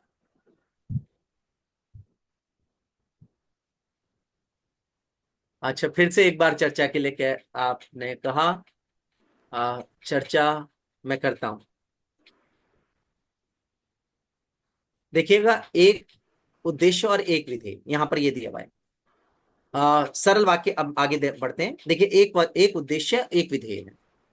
मैंने बताया उद्देश्य में कर्ता एक वचन कर्ता भी हो सकता है, बहुवचन कर्ता भी हो सकता है। विधेय आपका एक है। एक मैंने आगे लिखा भी है स्लाइड में, एक वचन बहुवचन कर्ता एक होने पर एक क्रिया होना, धातु रूप में ते ही ने से ने पर आ जाए, कर आ जाए, सामान्यतः संबंध बोधक शब्द आ जाए, के कारण के बलबूते, सचिन के बलबूते भारत ने कई मैच जीते हैं, है ना? तो ये सरल वाक्य है। और अगर मैंने कहा परिश्रम करने वाले कभी असफल नहीं होते, तो वाला वाली वाले भी इसमें ही आते हैं, है ना। सरल वाक्य में अब देखिए यहाँ पर हमने दे भी दिया बच्चों के लिए, सरल वाक्य में एक उद्देश्य और एक विधेय होता है। तो अगर सरल वाक्य आ रहा है तो हम कारण में लिख दें एक उद्देश्य और एक विधेय, है ना। तो ये अच्छा रहेगा। अब देखिए यहाँ पर है और किंतु परंतु लेकिन इसलिए अतः या तो या ना तो ना ही या आगे समानाधिकरण समुच्चय बोधक से वाक्यों के जोड़े जाने पर। अब समानाधिकरण उपवाक्य हैं, उनको जोड़ा जा रहा है, समुच्चय बोधकों के द्वारा जोड़ा जा रहा है, हम ऐसे याद रख लें, है ना। अब इसमें कठिनाई कहां पर है, यहां पर है क्योंकि और चूंकि के साथ अगर इसलिए आता है तो मिश्र बन जाता है। तो यहां पर ये विशेष रखें कि क्योंकि चूंकि के साथ इसलिए आने पर मिश्र वाक्य नहीं, मिश्र वाक्य बनता है संयुक्त नहीं। तो ये याद रख लें, क्योंकि और इसलिए का जोड़ा, चूंकि और इसलिए का जोड़ा, है ना। चूंकि वह मेरा बचपन का मित्र है इसलिए मैं उसको बहुत सम्मान देता हूं, तो अगर ऐसे हो गया तो ये मिश्र वाक्य में आएगा। अब देखिए जकी यदि सूत्र यहां पर हो गया, इसको एक बार और सुन लें। जो जिसे जिसने जिन्होंने जिसका जिसकी जैसे ही ज्यों ही जब जब जहां जहां की क्योंकि ताकि यदि अगर यद्यपि तथापि, उसका सरलीकृत रूप जबकि फिर भी। तो ये सारा आप एक बार क्लिक करेंगे, थोड़ा सा चिंतन करेंगे तो ये सूत्र निश्चित रूप से आपको आ जाएगा, है ना। और बच्चों को भी आ जाएगा, बच्चे बिल्कुल आके कक्षा में आपको सुनाएंगे और बिल्कुल धारा प्रवाह सुनाएंगे, कहीं रुकेंगे नहीं, बिल्कुल एक बार बोलना शुरू होंगे। तो ये अवधारणात्मक आत्मसातीकरण है ना। अब देखिए यहां पर अब अवधारणा भी स्पष्ट हो रही है, हम बच्चों से पूछते जा रहे हैं जब अभ्यास करवा रहे हैं। इसकी तैयारी कहीं ना कहीं बोर्ड पे एक प्लान बना के, बिल्कुल योजना बना के होनी चाहिए। अब देखिए अवधारणात्मक आत्मसातीकरण के लिए कक्षा मतलब सप्ताह में एक दिन निकाल लें, 10 दिन में एक दिन निकाल लें जहां अवधारणात्मक आत्मसातीकरण हो। अब यहाँ पर है जो आ गया है उसको पता चल रहा है मिश्र वाक्य है, जो को चिन्हित कर दिया। कलकत्ता वासियों ने अपने ऊपर जो कलंक लगा था उसे 26 जनवरी 1931 को मिटा दिया। जो आया जकी यदि का जो है मिश्र वाक्य है। अब किंतु आ गया तो किंतु से उसे पता चल गया संयुक्त वाक्य है ना। हमें हर पाठ ध्यानपूर्वक पढ़ना चाहिए, एक उद्देश्य और एक विधेय आ गया, है ना, सरल हो गया। ऐसे हम अवधारणात्मक आत्मसातीकरण करवाएं। अब देखिए यहाँ एक मान लीजिए मैंने एक दिन लिया, उसमें मैं अवधारणात्मक आत्मसातीकरण करवा रहा हूं, तो बता रहा हूं आकाश आकाश में छाए बादल, मौसम सुहावना कर देते हैं। अगर आ जाए आकाश में छाए बादल तो क्या होगा। अब मैं रिंग कर करके समझा रहा हूं। देखिए बादल आया कि बेटा यहां तक आ जाएगा तो क्या होगा, संज्ञा पदबंध होगा। क्यों होगा, अब मैं कारण पूछ रहा हूं उनसे क्यों होगा, तो अब वो बता रहे हैं क्योंकि शीर्ष पद इसका संज्ञा है। अब वो लिख भी देंगे पेपर में जाके कि शीर्ष पद संज्ञा होगा, है ना। तो ऐसे अब मैंने नीचे लिखा हर पाठ को एकाग्रता से पढ़ने वाले तुम। मैंने कहा क्या हुआ बेटा ये तुम अगर आ गया, सर्वनाम पदबंध क्यों हुआ, क्यों, क्योंकि शीर्ष पद सर्वनाम है। तो छोटा कारण भी उनको कंठस्थ है। अब इसी प्रकार विशेषण पदबंध हुआ तो क्यों हुआ, क्योंकि सारे पद विशेषण है। पदबंध पूरा ही जो पद समूह है वो विशेषण पदबंधों से, विशेषण पदों से भरा है ना, ऐसा कारण। तो इस प्रकार अगर पढ़ा रहे हैं, अब देखिए यहां पर अगर उससे कठिनाई स्तर उसका A+ लेवल लेके गए और उससे पूछ लिया कि आप है जो लगा रहे हैं क्यों लगा रहे हैं, इसमें किसका संयोग है, तो बच्चा बताएगा विशेषण विशेष्य का संयोग है। अगर उससे पूछ लिया पेपर सेटर ने दिया चरण रूपी कमल, इसमें चरण कमल को पदबंदी सामासिक आधार पर इनका परिचय दीजिए, तो पूर्व पद उत्तर पद तो दिया, लेकिन दोनों के बीच में संयोग किसका है, तो अब बच्चा दे देगा क्योंकि उसको पता है कि रूपी लिखा हुआ है बीच में। उपमेय प्लस उपमान इज इक्वल टू रूपी। अगर उपमान पहले लिखा हुआ है, चरमुख लिखा हुआ है, तो उसको सूत्र याद है, वो कहेगा उपमान प्लस उपमेय इज इक्वल टू के समान। अब उसने किसमें, उसको भी उसने उंगलियों पे कर लिया है, सूत्र बना लिया है। उसने कहा विशेषण प्लस विशेष्य इज इक्वल टू है जो, उपमेय प्लस उपमान इज इक्वल टू रूपी, और उपमान प्लस उपमेय इज इक्वल टू के समान। तो तीनों सूत्र उसके आ गए और ये बोर्ड सामने है उसके। अब उपमेय किसको कहते हैं अगर आ जाए, तो जिसकी तुलना की जाती है। उपमान किसको कहते हैं, जिससे तुलना की जाती है। अब देखिए जिससे, जिसकी, की और से का खेल है। जिसकी तो उपमेय, जिससे तो उपमान, जिसकी तुलना की जाए उप में, जिससे तुलना की जाए उपमान हो गया। अब अवधारणा स्पष्ट हो गई। तो अवधारणा स्पष्ट करने के लिए थोड़ा सा परिश्रम अपेक्षित है और हम सब कर रहे हैं। हम यहाँ पर जितने भाई बहन जुड़े हुए हैं, हिंदी से भी भाई बहन, निश्चित रूप से इस प्रकार के प्रयास कर रहे हैं। एक बार चैट बॉक्स में आ जाएं, चर्चा कैसी चल रही है। सुमन बहन, आपका प्रश्न आया क्रिया विशेषण की पहचान के लिए कौन से शब्द हैं। तो ये देखिए, पुनरुक्त शब्द जैसे ऐसे वाले होते हैं, से कौन कौन से शब्द हम कहें, चलते चलते, जल्दी जल्दी, तेज तेज, धीरे धीरे, ये वाले आए, है ना, ये वाले आ गए। और क्या हुआ, एक ऐसा भी लुढ़कते हुए, पत्थर चट्टान से लुढ़कते हुए, गिरते हुए, ऐसे वाला जो वाक्य है, वह भी कई बार पूर्वकालिक क्रिया भी क्रिया विशेषण बनाती है ना। उसका भी उत्तर कैसे से प्राप्त हो जाता है। तो बस कैसे लगा के क्रिया में प्रश्न करके देख लें, आपको क्रिया विशेषण मिल जाएगा। और साथ में की अपेक्षा, के साथ और तक, इन तीन का अभ्यास बच्चों को और करवा दें। आगे बढ़ते हैं। अब देखिए द्विगु समास यहाँ पे आसानी से आ गया, है ना। अब इसको भी गा के कहें तो कैसे कहेंगे, है ना। तो इसको भी गा के कहा जा सकता है। देखिए मैं बताता हूं अभी आपको, अगर इसको गाना पड़ जाए तो कैसे गाएं, देखिएगा, मैं इसको गा के बताता हूं। दो द्वितीय चत और चौ पंच तथा षड सप्त कहें, अठ अष्ट नव नौ दश आते शत सहस्र भी संग रहे। पहला पद गिनती होता है, दूजा पद संज्ञा आए। समूह लिखें या समाहार लिख, विग्रह इनका हो जाए। गिनती के जो बाद लिखा हो, उस पद में ओ जुड़ जाता। फल का फलों, रत्न का रत्नों, ऋषि का ऋषियों हो जाता। तीन फलों का समाहार या पांच फलों का समूह लिखें। छठा द्विगु की समाहार में या समूह में साफ दिखें। गिनने योग्य अगर ना हो तो समाहार आ जाता है, और अगर गिन पाए उसको उसे समूह ही भाता है। पर सरलीकृत रूप यही अब इसमें सिर ना चकराएं। जहां हो मर्जी समूह लगाएं, समाहार या लिखाएं। इसका उत्तर पद प्रधान है, पहला संख्यावाची है। इसके शब्दों की संख्या हिंदी में अच्छी खासी है। नहीं द्विगु अब कठिन रहा, सब समझ सरलता से आया। पहले पहले कठिन द्विगु था, अब अपने मन को भाया। दो गंगा दो पहर दुनाली, त्रिपला और त्रिलोक पढ़े। द्विगु लगेगा सहज सहजता से, इसके पथ आप बढ़े। चौराहा पंचामृत षडभुज सप्त द्वीप सप्ताह मिले। चार पांच छह सात अंक का पहले पद में रूप खिले। अष्टाध्यायी और अठन्नी नवरस नवनिधि पहचाने। फिर दशाब्दी सहस्राब्दी और शताब्दी द्विगुमाने। अब्द वर्ष अह दिन कहलाता, भुज को भुजा मान लेना। अन्नी आनों को कहते अब सही सही उत्तर देना। अब सही सही उत्तर देना, अब सही सही उत्तर देना।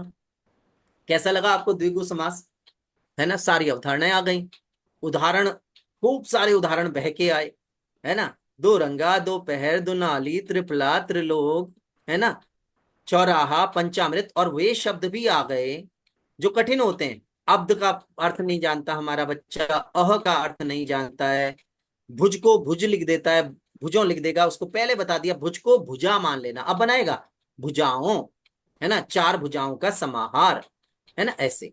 तो ऐसे प्रयोग निश्चित रूप से अच्छे प्रयोग हैं, हम सब इनको करेंगे तो निश्चित रूप से चेंगे। समय तेजी के साथ बहता चला जा रहा है ना। अब आगे बढ़ते हैं। तो हमने अभी चर्चा की इन पर, अब देखिए कुछ चीजें देख लें कैसे नवीनतम प्रारूप के अनुसार प्रश्न कैसे आएंगे। फिर समापन चर्चा हमारे उस पर, रचनात्मक लेखन पर। अब आप लिखिए, किसी वाक्य में संज्ञा पदबंध की पहचान कैसे की जा सकती है, उदाहरण सहित लिखिए। अब बच्चे को पता है शीर्ष पद के रूप में संज्ञा को देखकर, यहां तक भी उसका आंसर स्वीकार्य है। लेकिन अगर बच्चे के पास समय है और उसने लिख दिया शीर्ष पद के रूप में संज्ञा को देखकर संज्ञा पदबंध की पहचान की जाती है, जैसे रोचक कहानियों से भरी पुस्तक है, मुझे बेहद पसंद है, आ गया उसका उत्तर। छोटा करके भी लिख सकता है आप, उसने लिखा शीर्ष पद के रूप में संज्ञा को देखकर, बस वहां पर उसने बंद किया, 3 बिंदु लगाए, छोड़ा, आगे लिखा जैसे रोचक कहानियों से भरी पुस्तक है, मुझे पसंद है, आंसर हो गया उसका 1 अंक का, है ना। क्रिया पदबंध का उदाहरण देकर वाक्य में प्रयोग कीजिए। क्रिया पदबंध का उदाहरण, आपने लिखा उड़ती चली जा रही थी, पढ़ा करते थे, अब इनका वाक्य बना दिया। रंग बिरंगे पंखों वाली चिड़िया उड़ती चली जा रही थी, वे रोजाना 5 घंटे पढ़ा करते थे। बना दिया है ना। तो आगे देखिए, नवरत्न का सामासिक विग्रह कर भेद का नाम लिखिए, अपने द्वारा लिखे भेद के लिए उपयुक्त कारण बताइए। अब देखिए प्रश्न तो बहुत बड़ा है, लेकिन आप उत्तर देखिए, उत्तर कितना छोटा है। तो बच्चे को बताएं बेटा, छोटा तो हमारे हाथ में लिखना, हम कैसे उसको छोटा लिखते हैं। तो नवरत्न 9 रत्नों का समाहार, द्विगु समास, और कारण प्रथम पद संख्यावाची है। बस ये भी छोड़े, नव नौ भी छोड़ दें, प्रथम पद संख्यावाची, 4 शब्दों में कारण आ गया। अब बहुव्रीहि समास में कौन सा पद प्रधान होता है, उदाहरण सहित बताइए। तो अन्य पद, आपने अन्य पद भी स्वीकार, अन्य पद, और नीचे उसने उदाहरण दे दिया, श्वेतांबरा, नीलकंठ, है ना, चतुर्भुज, मुरलीधर, जो भी आगे। अब देखिए, गुलाब की तरह मुस्कुराने वाले आप आज इतने उदास क्यों हैं। रेखांकित पद समूह में पदबंध बताइए और अपने उत्तर के लिए उपयुक्त कारण भी बताइए। अब देखिए प्रश्न कितना बड़ा आया, 3 पंक्तियों में, उत्तर कितना आया, 1 पंक्ति में। सर्वनाम पदबंध, कारण शीर्ष पद सर्वनाम है। अब इसमें क्या आप अगर इवेल्युएटर हो, आप मुझे बताएं, इसमें काटेंगे आप अंक? नहीं ना, नहीं। बच्चे ने लिख दिया। आप प्रश्न 3 लाइनों में प्रश्न पूछा है, बच्चे ने उत्तर लिखा है 1 लाइन में लिखा है। तो अगर हम अब से प्रयास आरंभ करते हैं, इस प्रकार के अभ्यास पत्र बनाते हैं, तो निश्चित रूप से हमारा बच्चा करेगा। और अब मैं एक प्रश्न रोजाना गतिविधि शुरू करूंगा अगले मंथ से, नवंबर से हम शुरू करेंगे 1 प्रश्न रोजाना गतिविधि। उसमें इस प्रकार के अभ्यास आएंगे, जो पिछले साल भी की, 2 साल से मैं लगातार कर रहा हूं। तो 1 प्रश्न रोजाना गतिविधि शुरू करेंगे, उसमें हम इस प्रकार के प्रश्न भेजेंगे, है ना। बीटेक ग्रुप पर हमारे जाएंगे प्रश्न, जो हमारा बीटेक ग्रुप है उसमें रोजाना आएंगे वो अभ्यास। तो आप सब, हम सब मिलकर अगर प्रयास करेंगे तो कहीं ना कहीं हमारे बच्चे समझ जाएंगे। यह पवित्र प्रेम की वही लोक कथा है जिसमें विवाह की परंपरा को तोड़ने के लिए ततारा वामीरों ने अपना बलिदान दिया था। उपयुक्त कारण के साथ रचना के आधार पर भेद बताइए। अब देखिए फिर 3 में आया, लेकिन उत्तर छोटा, क्या, मिश्र वाक्य, कारण वाक्य में प्रधान एवं आश्रित उपवाक्य, बस। तो हमें इन चीजों का ध्यान रखना है। और मैं समझता हूं कि इस अब तक की कार्यशाला के बारे में आपके विचार, निशा बहन आपके विचार चाहता हूं। सर, आपने बहुत ही सरलता से हर चीज को आपने इतना आसान कर दिया कि मैं चैट बॉक्स में देख रही थी कि लगातार सबके इतने अच्छे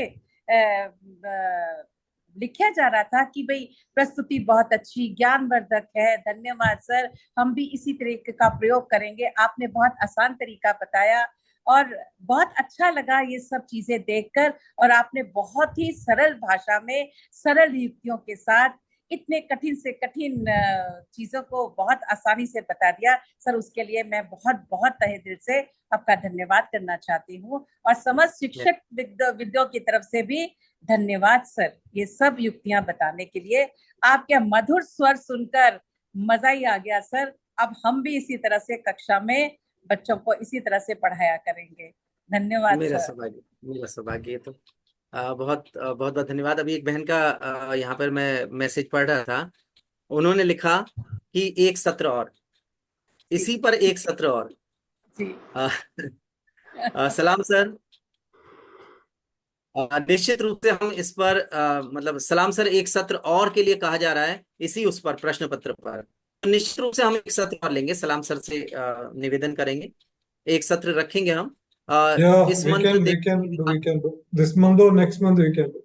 नेक्स्ट मंथ हम लेंगे। Next month we can. हाँ।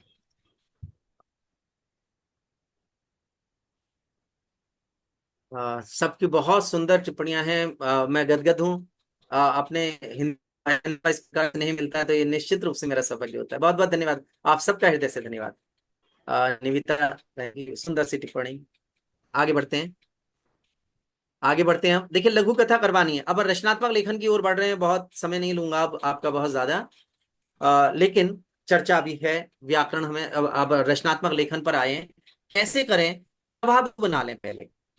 देखिएगा यहां पर हम, आप ये देखें, अगर प्रवाह बिंदु बन जाते हैं, बच्चे से कहें बेटा अगर आपने ईमेल छोड़ के लघु कथा चुनी है, पहले तो आप प्रयास करें कि लघु वो ईमेल लेखन आसान पड़ जाएगा बच्चों को, क्योंकि लगभग मेल खाता है औपचारिक पत्र से। लेकिन अगर बच्चा लघु कथा चुनता है तो उससे जरूर कह दें बेटा 4 बिंदु जरूर बना लेना। आरंभ आप कहाँ से करेंगे, मध्य में आप क्या लाएंगे, समापन कैसे करेंगे, इस पर विचार आप रीडिंग टाइम में ही कर लें अगर आपने लघु कथा चुनी है। अब देखिए, रात में पार्थ को बुखार आना, माँ के पास आना, माँ और पापा की बेचैनी, अस्पताल से सही होकर लौटना, माँ व पापा को कभी उसकी जरूरत होने पर उनकी उपेक्षा करने का उसको वो एहसास हो रहा है ना।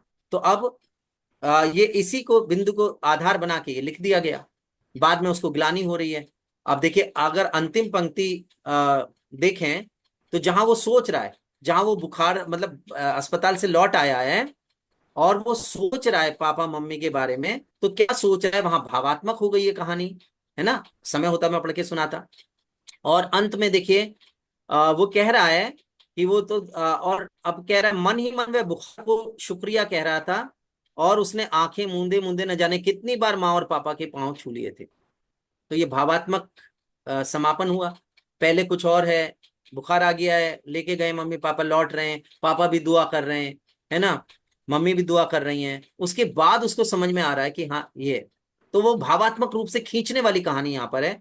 तो ऐसे अब आप देखिएगा, यहां पर देखिएगा, यहां पर पहले 4 बिंदु क्या है। मुख्य रूप से इस समय हम बातचीत कर रहे हैं, वैसे तो आप सब कहानियां बुन सकते हैं, लघु कथा बुन सकते हैं। मेरा उद्देश्य ये है कि मैं उस बात को यहां पर आपके साथ शेयर करूं कि जो मुख्य है कि हम कैसे सिखाएं कहानी लिखना व लघु कथा लिखना। तो बहुराष्ट्रीय कंपनी में कार्यरत व्यक्ति, उसकी दिनचर्या, पैसा खूब, सेहत की समस्या, योग शिविर में भाग लेना, योग अपनाना, सेहत सही होने का विश्वास। तो 4 बिंदु जरूर बनवा लें, छोटे छोटे बिंदु। फिर बच्चा क्या होगा ना, काटा पीटी नहीं करेगा। वो ये नहीं है कि एक लाइन लिखी उसके बाद काट दिया, फिर दूसरा भाव आ रहा है दूसरा काट दिया, नहीं। वो अब इन बिंदुओं पर अपनी कहानी लघु कथा बुन देगा। आप मेरी बात से सहमत हैं?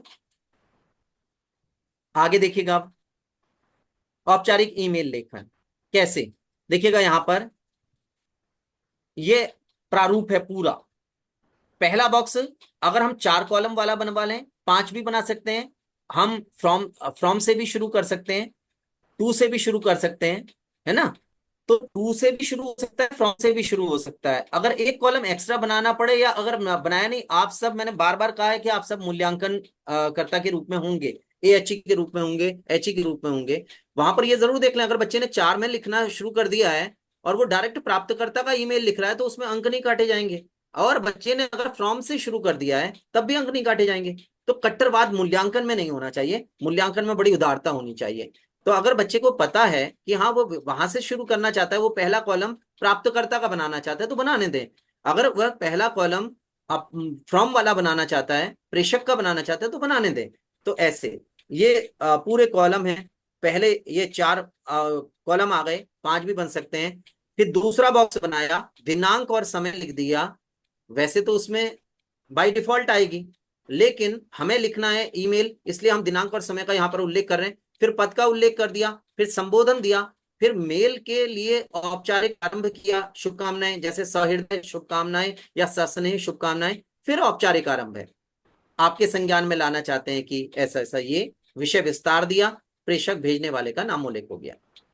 तो एक एक जो सही प्रारूप है हम उसको जरूर ध्यान में रख लें। और जो ईमेल की शब्दावली है, जैसे सस्नेह शुभकामनाएं, जैसे हम इंग्लिश में कहते हैं ग्रीटिंग्स ऑफ द डे, उसको हम जरूर लिखें। तो सस्नेह शुभकामनाएं से ये ईमेल लेखन जैसा लगेगा। और जो इसकी औपचारिकताएं इसको ईमेल बनाएंगी। नहीं तो पत्र और ईमेल में क्या अंतर है, औपचारिक पत्र और इसमें, तो ये जो इसकी औपचारिकताएं हैं, जो इसका प्रारूप है, वे इसको ईमेल बना देंगे, है ना। आगे बढ़े। अब देखिए यहाँ एक उदाहरण भी दिया है कि वो पूरा ऊपर दे दिया है पता, प्राप्तकर्ता का ईमेल, फिर प्रतिलिपि, फिर गुप्त प्रतिलिपि, यानी अगर हमें हिंदी नहीं आ रही है तो टू भी चलेगा, सीसी बीसीसी भी चलेगा, है ना। वहां पर विषय आ गया, मंगवाई गई खस्ताहाल पुस्तकें लौटाने के संदर्भ में। और फिर ये पूरा एक यहाँ पर उदाहरण है, अच्छा उदाहरण है, आप देखें, है ना। आगे बढ़ते हैं, इससे आगे बढ़े। अब औपचारिक पत्र देखिएगा, औपचारिक पत्र का प्रारूप देखिए आप एक बार देखिएगा। देखिए जो भी हम बताएं बच्चों को, प्रारूप एकदम स्पष्ट होना चाहिए, क्योंकि औपचारिक लेखन ज्यादा है। सूचना लेखन कर रहे हैं, औपचारिक कर रहे हैं, पत्र लिख रहे हैं, औपचारिक लिख रहे हैं, औपचारिक पत्र उसमें आ ही रहा है ना, ईमेल लिख रहे हैं, औपचारिक लिख रहे हैं, तो औपचारिक लेखन कहीं ज्यादा है, औपचारिक शब्दावली आएगी, तो औपचारिक शब्दावली भी कंठस्थ करवाएं। सूचना लेखन है तो अधोहस्ताक्षरी जैसा शब्द बच्चों को आना चाहिए, है ना। अगर यह है तो सविनय है, निवेदन है, महोदय है ना, धन्यवाद है, भवदीय है, इन शब्दों की जो वर्तनी है, कार्यवाही है, तो ये सारे शब्दों की वर्तनी कंठस्थ हम कहीं करवा दें। द्वितीय अनुच्छेद शुरू करना है, कहां से शुरू करना है, आपके संज्ञान में लाना चाहता हूं कि द्वितीय अनुच्छेद हो गया, शुरू करना है तो कहां से करना है। कई बार शब्दों को थोड़ा सा जहां रट सकते हो बच्चे थोड़ा रटवाएं, क्योंकि महोदय सविनय निवेदन इस प्रकार की, मैं आपके क्षेत्र का एक जागरूक निवासी हूं तथा आपका ध्यान अमुक समस्या की ओर आकर्षित करना चाहता हूं, बच्चों को ये रटवा दें, बच्चों का समय बचेगा, केवल उनको समस्या का उल्लेख करना है, बाकी शब्दावली उनकी रटी हुई है, तो वे विषय वस्तु पर अधिक कहीं एकाग्रता से कार्य कर पाएंगे। और अंतिम अनुच्छेद एक बार पूरा उनको कंठस्थ करवा दें। अतः आपसे अनुरोध है कि समुचित कार्रवाई करते हुए, अतः आपसे अनुरोध है कि कृपया समुचित कार्रवाई करते हुए हम क्षेत्रवासियों को इस समस्या से छुटकारा दिलवाने का कष्ट करें, इस कार्य के लिए हम आपके अत्यंत आभारी रहेंगे। तो अगर हम इस प्रकार कार्य कर रहे हैं तो मुझे विश्वास है कि हमारे बच्चे अच्छा लिखेंगे। हमने सब कुछ यहां पर दे दिया, पहला अनुच्छेद, दूसरा अनुच्छेद, दूसरे अनुच्छेद में क्या आएगा, तीसरे अनुच्छेद का समापन कैसे करेंगे, और 2 अनुच्छेद हमने पहले से ही रटवाए हुए हैं, प्रथम अनुच्छेद और तीसरा अनुच्छेद। बच्चों को बुनने है। निशा बहन, कैसा ये प्रारूप कैसा है और बच्चे क्या कर पाएंगे इसको, अगर हाँ। अच्छे अंक प्राप्त कर पाएंगे अगर इसको कंठस्थ कर लिया, नहीं और सर, भाषा ये को जहां रट सकते हैं। सर ये जो आपने नवीनतम प्रारूप बताया है वो बिल्कुल आसान है और बच्चे कर सकते हैं। लेकिन एक प्रश्न मेरे भी दिमाग में आता है जब बच्चे पूछते हैं कि हमें क्या एक लाइन छोड़नी है हर एक के बाद, जैसे प्रारंभिक औपचारिकता के बाद एक लाइन छोड़ें, या फिर विषय के बाद एक लाइन छोड़ें, या फिर प्रथम अनुच्छेद के बाद लाइन छोड़े, क्योंकि कई बार उनको अध्यापक वगैरह बताते हैं कि आपको एक लाइन छोड़नी है, जबकि पहला ये चीज था कि हमें बिल्कुल। पंक्तियां नहीं छोड़नी। सबसे बड़ी बात यह है जी कि इसका संबंध केवल प्रस्तुति से है। जी जी अगर प्रस्तुति प्रभावी बनानी है तो लाइन छोड़ दें। देखिए यहाँ पर अगर मैंने इसी को अगर मैं अगर ऊपर कर दूं, मान लीजिए दिनांक में ऊपर गैप नहीं छोड़ूं जी तो खराब लगेगा। अगर मैं यहाँ सेवा में को भी ऊपर ले जाऊं, अगर मैंने ये छोड़ दिया तो प्रस्तुतिकरण प्रभावी बन रहा है। Okay sir. तो हमें यहाँ पर छोड़ देनी चाहिए, जहां जहां उचित है हम छोड़ सकते हैं, वहां पर हमें छोड़नी चाहिए। जी उससे प्रस्तुतिकरण प्रभावी बना। जी और प्रस्तुति के भी अंक हैं, 1 अंक प्रस्तुति का है, तो कहीं ना कहीं हमें इसका ध्यान रखना है कि जहां पर छोड़ने के लिए आए वहां छोड़वा दें। और अब देखिए यह प्रयोग आप करके देखिए बच्चों पर कि उनको पहला अनुच्छेद और तीसरा अनुच्छेद उनको बिल्कुल कंठस्थ करवा दीजिए। कोई दबाव नहीं है, 2 दिन में सुनाए, 4 दिन में सुनाए, खेल खेल में। मेरा बच्चा आज 2 पंक्ति सुनाएगा, सुनाना बेटा जरा, शुरू में क्या लिखेंगे। अब बच्चा सुना रहा है, सविनय निवेदन इस प्रकार है कि मैं आपके क्षेत्र का जागरूक भूल गया, कल सुनाना बेटे, जागरूक शब्द याद करके लाना। ऐसे करके आप 1 महीने में उसको उनको कंठस्थ करवा देंगे। कम अधिगम क्षमता वाले भी हैं, जी जी तो फायदा ये लगेगा जिस समय एग्जाम में आएगा, समय का अभाव होगा, उस समय 2 उसको अनुच्छेद कंठस्थ होंगे, उनमें उसका समय लगना नहीं है। वो फटाफट फटाफट उसमें बस विषय डाल के वो बुन देगा पहला अनुच्छेद। तीसरा अनुच्छेद में कहीं उसका प्रयोग करना ही नहीं है। समस्या कौन सी थी, जनरल सामान्य भाषा है ना, बीच की बुननी है, उसे बुन देगा, तो 15 मिनट के अंदर अंदर उसका पत्र कागज पर आ जाएगा और एक शानदार पत्र होगा। आपका वर्तनी का दोष भी कम होगा, जब उसने कंठस्थ कर लिया है तो वर्तनी का दोष भी नहीं होगा। उसको पता है जागरूक पे रॉ पे कौन सी ऊ की मात्रा आनी है ना, आकर्षित पे कौन सी आनी है, उस पर आपने कार्य कर लिया है। तो ऐसा प्रयोग कैसा लग रहा है आपको, अब हम जब चर्चा कर रहे हैं ये रचनात्मक लेखन पर, एक बार बता दें। जी बिल्कुल, बहुत अच्छा सर, कि इन चीजों से हमें भी पता चल रहा है ताकि हम बच्चों का भी उचित मार्गदर्शन कर सके। अब जैसे इन्होंने लिखा है पुष्पा मैम ने कि मैं पत्र लेखन संबंधी औपचारिक शब्दावली को श्रुति लेख के रूप में भी लिखवाती हूँ ताकि वर्तनी बिल्कुल, ये संबंधी बहुत अच्छा है। ये किन्होंने लिखा? ये इन्होंने पुष्पा मैम ने लिखा है जी। ये पुष्पा बहन, बहुत ही सुंदर प्रयोग है, ये शुद्ध लेख के रूप में लिखवाना चाहिए इसको। जी देना चाहिए। शब्दावली का विकास कैसे होगा? औपचारिक शब्दावली है, कैसे प्रयोग सीखेंगे? नहीं तो फिर तो क्या करेगा, औपचारिक पत्र लिख रहा है ना, तो बाद में वो आपका आज्ञाकारी शिष्य भी लिख के आ सकता है, अगर भवदीय कंठस्थ नहीं हुआ तो, है ना। तो वो लिख आएगा, वो लिख देगा आपका आज्ञाकारी शिष्य। अगर जिलाधिकारी को भी पत्र लिखना है, लिख देगा आपका आज्ञाकारी शिष्य। तो उससे छुड़ाने के लिए, इस गलती को दूर करने के लिए जरूरी है हम कहीं शुद्धलेख बोलें और बच्चे को बताएं बेटा भवदीय लिखना चाहिए। आप उनके शिष्य थोड़ी हैं, है ना। वो ऐसे प्रयोग। एक और अच्छा सा अभी आया था मैसेज, कुछ पूछना चाह रही थी, वो निकल गया। हाँ कोई बात नहीं, आगे अगर आएगा निगाह के सामने तो बिल्कुल। तो इस प्रकार के प्रयोग कहीं ना कहीं अच्छे प्रयोग हैं, देखिएगा इस प्रकार के प्रयोग करवाएं, बच्चे को पूरा बताएं। 3 अनुच्छेद में बेटा लिखना है, 15 मिनट का समय, 15 मिनट में अभ्यास करवाने के लिए आप जरूर ये अभ्यास जरूर दें। 15 मिनट में बेटा करना है, इतने शब्दों में करना है, ऐसे ये प्रयोग। अब देखिए सूचना लेखन का प्रारूप आप देखिएगा, ये है। सबसे बॉक्स जरूर बनवा लें, बॉक्स से जो क्या होता है प्रभावी बन जाता है। तो बॉक्स हम जरूर बनवाएं, बॉक्स बनवाएंगे तो कहीं प्रस्तुति आकर्षक बन जाएगी। अब देखिए जैसे है ये प्रारूप प्रारूप का 1 अंक, विषय वस्तु के 2 अंक और भाषा का 1 अंक। तो 1 अंक यहां पर भी भाषा का 1 अंक है। तो मूल्यांकन मैं बार बार इस पर ध्यान इसलिए दिलवा रहा हूं क्योंकि मूल्यांकन करते समय थोड़ी उदारता रखने का आह्वान कर रहा हूं, है ना। सबसे पहले बॉक्स बनाएं, बॉक्स के बाद जारी करने वाली संस्था है, फिर आवश्यक सूचना लिखें, फिर विषय का संक्षिप्त में उल्लेख करें, फिर दिनांक बाईं ओर लिखें, फिर इसके बाद अगली पंक्ति में औपचारिक आरंभ करें।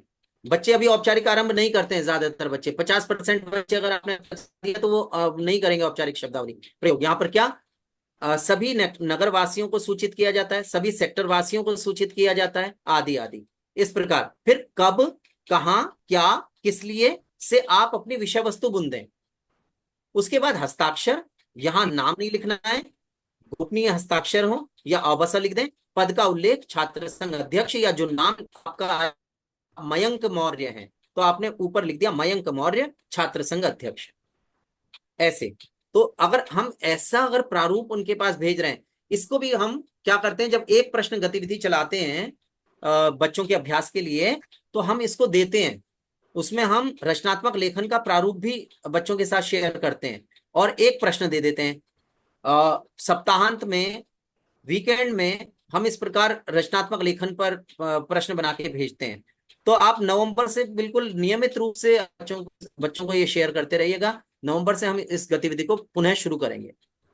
अब देखिए यहाँ पर वही है प्रारूप पूरा, है ना। औपचारिक आरंभ है, सभी सम्मानित सदन प्रमुखों को सूचित किया जाता है कि, सभी छात्रों को सूचित किया जाता है कि, सभी अभिभावकों को सूचित किया जाता है कि, और नीचे अधिक जानकारी के लिए अधो हस्ताक्षरी से संपर्क करें। अब आपने अधो हस्ताक्षरी की शुद्ध लेख जैसे पुष्पा बहन ने बोली है, अधो हस्ताक्षरी, संपर्क, सूचित, प्रमुख, है ना, इन कृपया कृपया, है ना, ये सब यहाँ देखिए बोर्ड पर कार्य बिल्कुल स्पष्ट है। तो मैं समझता हूं अगर हम इस प्रकार कार्य करवाएं तो कहीं भी कठिन नहीं रहेगा। विज्ञापन लेखन देखिए आप, ऐसे बच्चे विज्ञापन बनेंगे, नए नए विषय हैं, क्या क्या होना उसका भी उल्लेख, बिल्कुल ताजा बोर्ड आपके साथ शेयर कर रहा हूं। आपका मत आपकी ताकत। मान लीजिए मत के लिए आपको एक जनहित में जारी विज्ञापन बनाना है, तो कैसे बनाएंगे? आपको व्यावसायिक विज्ञापन बनाना है सुकून फुटवियर पर, कैसे बनाएंगे? अब इसी की अगर रेडियो प्रस्तुति करवाई आपने, गतिविधि में बदल दें, रेडियो प्रस्तुति हो जाएगी, है ना। रेडियो जॉकी की तरह बोल रहा है बच्चा, और जो व्यावसायिक विज्ञापन है उसको भी रेडियो प्रस्तुति दे रहा है। तो हमें एक्टिविटी करवानी है, रचनात्मक लेखन के लिए सही शब्दावली उन तक पहुंचानी है, प्रारूप हमें सही करवाना है। अब देखिए इसमें भी देखिए प्रारूप दिया हुआ है, ऐसे नहीं कहा गया कि विज्ञापन केवल लिख लेना बेटा, विज्ञापन आएगा लिख लेना। अब यहाँ पर दिया हुआ है प्रारूप, बॉक्स जनहित में जारी विज्ञापन के लिए विषय का उल्लेख करें, विषय से जुड़े नारे या वाक्यांश लिखें, भावात्मक रूप से खींचने वाली पंक्तियां जारी करने वाली संस्था लिखें। अब सच्ची बात सुने और जाने, वोट की ताकत को पहचाने। अब ऐसे दिया, हम यहाँ पर भावात्मक रूप से खींच रहे हैं, लोकतंत्र की ताकत है, मतदान करें, देश को मजबूत बनाएं।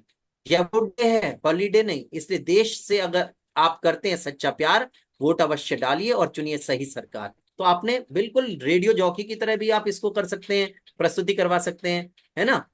तो अब तक कैसा रहा, अच्छा लगा? हाँ जी, बिल्कुल सर। तो देखिए, हमने ज्यादातर उस पर विचार किया, और अगर हम इस प्रकार व्याकरण में छोटे छोटे उत्तर बनवा के कारण बच्चों को अवधारणा, हमारा बच्चा इस दक्षता आधारित प्रश्न पत्र में चकराएगा नहीं। अगर हम सही प्रारूप की जानकारी दे दें तो हमारा बच्चा आसानी से कर लेगा। अगर हम शब्दावली सिखा दें तब भी वह सही प्रकार से कर लेगा। तो निश्चित रूप से मुझे विश्वास है अपने हिंदी सेवी भाई बहनों पर कि यह कार्यशाला आपको निश्चित रूप से पसंद आई होगी।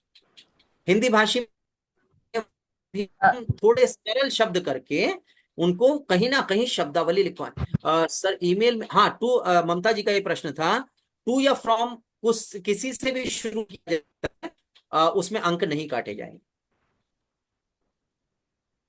डॉक्टर नरेश जी की, अनुज की बहुत सुंदर सी टिप्पणी, नीतू बहन की बहुत सुंदर सी टिप्पणी, आप सबका हृदय से आभार। बहुत आप सब जुड़ते हैं, आप सबकी सक्रिय भागीदारी कार्यशाला को चरमोत्कर्ष देती है। आप सबकी टिप्पणियां आ रही हैं, मैं गदगद हूँ। बहुत बहुत धन्यवाद, आप सबका हृदय से धन्यवाद। ईमेल का प्रारूप मैंने दिया था, यहाँ पर एक बार फिर से देख लीजिएगा आप। अभी तो खुली हुई है, मैं दोबारा से ईमेल का प्रारूप आपके सामने रख रहा हूँ, ये देखिएगा, देखिएगा। और ये मैंने पहले बताया कि ये 4 कॉलम की जगह 5 कॉलम भी बनाए जा सकते हैं। आप टू से भी शुरू, उसको फ्रॉम से भी शुरू कर सकते हैं, है ना, नहीं तो 4 भी स्वीकार्य है। मूल्यांकन में कट्टरवादी नहीं होना है। मैं समझता हूं कि आपने ये प्रारूप का फोटो क्लिक कर लिया होगा। इसी के साथ मैं अपनी वाणी को विराम देता हूं। आप सब ने मुझे तन्मयता के साथ सुना है, मैं हृदय से आप सबका आभार प्रकट करता हूं। आभार सलाम सर का भी और निशा बहन का भी। अब बहुत अच्छा संचालन आपने किया, और वास्तव में मेरा सौभाग्य है आप साथ में ये मंच साझा करने का अवसर मिला। तो धन्यवाद बीजू सर, आपका हृदय से धन्यवाद, और सभी हिंदी सेवी बहनों भाइयों का हृदय से धन्यवाद। अब प्रश्न का समय।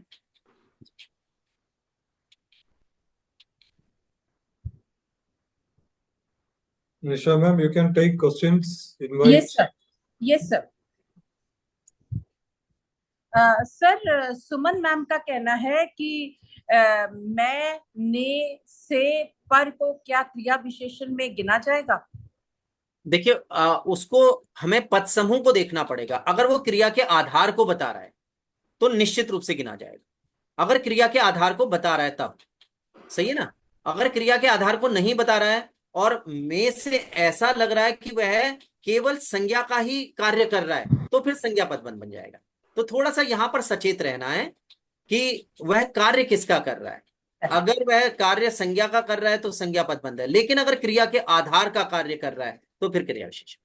जी sir, thank you sir. Sir, Prerna ma'am ने कहा है कि अनुच्छेद या अन्य किसी भी लेखन में अंग्रेजी शब्दों का प्रयोग करना उचित है या नहीं, क्योंकि जो हिंदी भाषी प्रदेश नहीं है वहां विद्यार्थियों को कैसे समझाया जाए, कृपया मार्गदर्शन करें।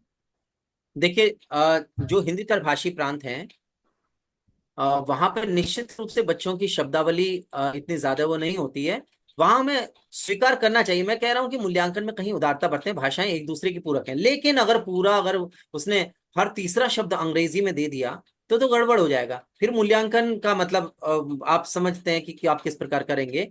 लेकिन अगर बच्चा कहीं अपनी भावना प्रकट करने के लिए थोड़ा बहुत सहारा ले रहा है तो हमें उसे स्वीकार करना चाहिए, लेकिन अधिकता नहीं होनी चाहिए। अति हर चीज की बुरी है, अति सर्वत्र वर्जित।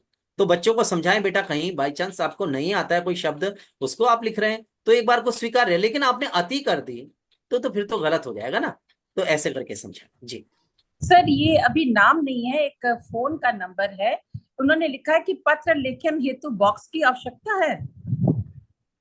पत्र लेखन में बॉक्स की आवश्यकता नहीं है, लेकिन ईमेल लिखेंगे तो प्रस्तुति आकर्षक बनाने के लिए निश्चित रूप से हमें बॉक्स बनाना चाहिए, विज्ञापन में बॉक्स बनाना चाहिए, सूचना में हम बॉक्स बना लें, हाँ जी। पत्र लेखन में इतना आवश्यक है नहीं। सर कोमल मैम का है कि कई अध्यापक प्रधानाचार्य वाले पत्र को परीक्षा भवन से शुरू करते हैं, कृपया क्या यह सही है? बिल्कुल, देखिए एक फॉर्मेट फॉलो होना चाहिए। अगर हम आज प्रधानाचार्य जी को भी लिख रहे हैं ना पत्र, तो अगर हम ऊपर अपना एड्रेस डाल दें तो कोई अगर हमारे पेरेंट लिख रहे हैं, तो मान लीजिए बच्चों के पेरेंट लिख रहे हैं, तो वो भी तो कहीं उसमें ऊपर एड्रेस डालेंगे, लेटेस्ट फॉर्मेट फॉलो करेंगे, यानी नवीनतम प्रारूप का ही अनुकरण करेंगे, तो वहां पे कोई दिक्कत नहीं है। और अगर नहीं, अगर प्रधानाचार्य को लिखते समय हम लिख रहे हैं तो भी ऐसा कोई बहुत बड़ा अनर्थ नहीं है ना। लेकिन प्रयास करें कि हम जो नवीनतम प्रारूप है पूरी तरह से उसका अनुकरण करें। नहीं तो क्या होता है, अगर हम प्रधानाचार्य वाले पत्र में छूट दे दें तो बच्चों के अंदर भ्रम बढ़ जाएगा, सही है ना। तो वो भ्रम पैदा नहीं होने देना है। अगर प्रधानाचार्य को भी लिखना है तो हम परीक्षा भवन से ही शुरू करें, यानी प्रेषक का पता पूर्व में लिखा जाना चाहिए। सर अगला प्रश्न कामनी मैम से है कि सर लघु कथा को क्या हम 2 से 3 गद्यांशों में बताना चाहिए हमें? देखिए गद्यांश, उसमें ऐसी अनिवार्यता नहीं है। कोई भी कहानी हम लिख रहे हैं तो अगर हम 2 गद्यांश अगर दे रहे हैं, 2 अनुच्छेद दे रहे हैं तो पर्याप्त हैं। 3 में करने की आवश्यकता इतनी ज्यादा नहीं है। और कोई कोई बच्चा ऐसा भी होगा जो आपको पूरी कहानी शुरू करेगा और अंत तक वो एक ही उसमें लिखता चला जाएगा, तो उसमें भी अंक ना काटे जाएं। लेकिन प्रयास करें कि उसको बता दें कि बेटा, जब पत्रिकाओं में भी आप कहानी पढ़ते हैं तो लघु कथा भी पढ़ते हैं। लघु कथा तो वैसे आजकल एक में ही आती है, एक उसमें कहीं वो चेंज होता नहीं है, कोई गद्यांश अनुच्छेद नहीं बदलते हैं। हाँ जी। तो बता दें बच्चे को, अगर आपको 2 में लिखनी है तो 2 में लिख दें, 2 में कोई ऐसा वो नहीं है। लेकिन अगर कोई बच्चा 1 में लिख रहा है तो उसको स्वीकार करें। अगला प्रश्न श्वेता छाबड़ा मैम का है कि सर कुछ छात्र सेवा में के स्थान पर प्रति लिखते हैं, क्या ये सही है? देखिए प्रेषित प्रति लिखने का चलन पहले से रहा है, लेकिन बच्चों को बताएं कि बेटा हर की एक संस्कृति होती है। सेवा में कहीं ना कहीं वो आपके जो हृदय का वो सम्मान उसके प्रति प्रकट होता है वहां पर, है ना। सेवा में है, महोदय है, ये शब्दावली ऐसी है जो हमारी भाषा की संस्कृति को दर्शा रही है। तो जो सांस्कृतिक पक्ष है भाषा का, उसका स्मरण करवाते हुए बच्चों से कहें बेटा सेवा में ही लिख दें तो ज्यादा अच्छा रहेगा, प्रतिष्ठा में लिख दें तो ज्यादा अच्छा रहेगा। हाँ जी। बाकी सर बहुत आपके लिए बहुत प्रशंसनीय टिप्पणियां लिखी गई हैं। जैसे शर्मा मैम ने लिखा है कि अद्भुत ज्ञान और सागर हैं सर आप। और श्वेता मैम ने लिखा है मुझे तो ऐसा लग रहा है कि मैं एक कक्षा में ही बैठी हूँ। और इसी तरह के बहुत अद्भुत टिप्पणियां आपके बारे में लिखी गई हैं, सुनकर बहुत आनंद का अनुभव कर रहे हैं सर, क्योंकि आपने बहुत सरलता से हर प्रश्न का उत्तर देने का प्रयास किया। और बहुत ही धन्यवाद सर इसके लिए। और एक प्रश्न था कि हमारे बच्चे पुस्तक कहाँ से खरीद सकते हैं? यह पुस्तक आपको, पुस्तक का नाम है सार्थक हिंदी व्याकरण और न्यू सरस्वती हाउस प्रकाशन है। आप नेट पे जाएंगे, न्यू सरस्वती हाउस प्रकाशन का वो मिल जाएगा लिंक आपको। वहीं आप एक उनको मैसेज टाइप करके लिख दें, वो अपने आप संपर्क कर लेंगे। अजीता मैम का था। अजीता मैम शायद आपको समाधान आपके प्रश्न का मिल गया होगा। धन्यवाद सर, धन्यवाद। बाकी आपने साथ साथ कई प्रश्न को साथ ही साथ सुलझा लिया था सर, तो मैं आशा करती हूँ कि अभी शायद किसी प्रश्न का उत्तर नहीं रह गया। सभी आपने नहीं, विश्वास है मुझे अपने हिंदी से भी भाई बहनों पे निष्ठावान है, वे सब निष्ठावान है। तो निश्चित रूप से अच्छी सामग्री तैयार होगी, अच्छे स्तर का बच्चों को अभ्यास करवाया जाएगा, हमारे बच्चे बहुत अच्छा स्कोर करेंगे। और जो हमारे हिंदी तरभाषी प्रांत के बच्चे हैं ना, वे भी बहुत अच्छा स्कोर करेंगे, ऐसा मुझे विश्वास है ना। तो हिंदी तरभाषी प्रांत के जो भाई बहन जुड़े हुए हैं ग्रुप पर जरूर सक्रिय रहिएगा, बीटेक ग्रुप पर। निश्चित रूप से उनके अनुकूल प्रांत है, उनके अनुकूल भी हम कहीं सामग्री बना के उस पर प्रेषित करेंगे। जी बहुत बहुत धन्यवाद सर। सर आपका बहुत बहुत धन्यवाद। हमारा सौभाग्य है कि आप जैसे अनुभवी विद्वान का सानिध्य हमें प्राप्त हुआ। आपका अनुभवी मार्गदर्शन हमें सदैव मिलता रहेगा, यही हमारी कामना है। आदरणीय सलाम सर और बिज्जू पिल्लई सर को मैं हृदय से शुक्रिया अदा करती हूँ कि उन्होंने अपने व्यस्त दिनचर्या से हमारे लिए समय निकालकर हमें उचित मार्गदर्शन दिया। अंत में कार्यक्रम से जुड़े सभी प्रतिभागियों को मैं धन्यवाद देती हूँ, जिन्होंने बड़ी तन्मयता और धैर्य के साथ इस कार्यक्रम में अपनी सहभागिता दर्ज कराई और इसे सफल बनाया। समस्त प्रतिभागियों को अटेंडेंस और फीडबैक लिंक को भरने हेतु मैं अनुरोध करना चाहती हूँ, क्योंकि आपकी सलाह और प्रेरणा युक्त शब्द हमारे लिए बेहद महत्वपूर्ण है। धन्यवाद। शुभ रात्रि। सभी को शुभ नवरात्रि। स्वस्थ रहें और देश के विकास में यूं ही अपना योगदान देता रहे। सभी को हार्दिक अभिनंदन। और वास्तव में मेरी ओर से भी सभी भाई बहनों को नवरात्र की और विजयदशमी की अग्रिम हार्दिक शुभकामनाएं, और नवरात्र की तो आपको हार्दिक शुभकामनाएं। धन्यवाद। धन्यवाद। ओवर टू सलाम सर, आपके 2 शब्द। जी, ओवर टू सलाम सर। या थैंक यू सो मच। बहुत बहुत धन्यवाद Vinod sir and Nisha ma'am, धन्यवाद एंड सबको Navratri wishes, right? Greetings on the occasion. Thank you for joining. As usual, we had a wonderful session from Dr. Vinod. Definitely, all we could see it's wonderful. They have written lots of comments. Tippaniya. जी बहुत ही सुंदर। सलाम sir Hindi सीख रहे हैं हमारे साथ। बिल्कुल, वो हिंदी में बात करते हैं, बहुत अच्छा लगता है। जी जी जी। And Nisha ma'am, you did a very good job. Thank you so much. It is your passion. Vinod sir, Nisha ma'am is a very experienced educator. Yeah, so she can also contribute to Hindi teachers. It is her passion that brought her to Extra Mile. But in fact, since the pandemic, we have been associating. She has been watching sessions and all. And when she heard that it is Vinod's session, she was overjoyed. हाँ जी sir, बिल्कुल बिल्कुल। धन्यवाद sir, बहुत So it is the same with all the participants. When they hear about Vinod's session, definitely they will set aside all other household jobs and they come and watch the session. And definitely this is going to help everyone. Thank you so much for joining. We'll meet again next month. Keep healthy, learn more with Extra Mile. Thank you, Dr. Vinod, once again. Thank you, Nisha ma'am. Thank you, धन्यवाद sir. शुभ रात्रि सभी को। Good night.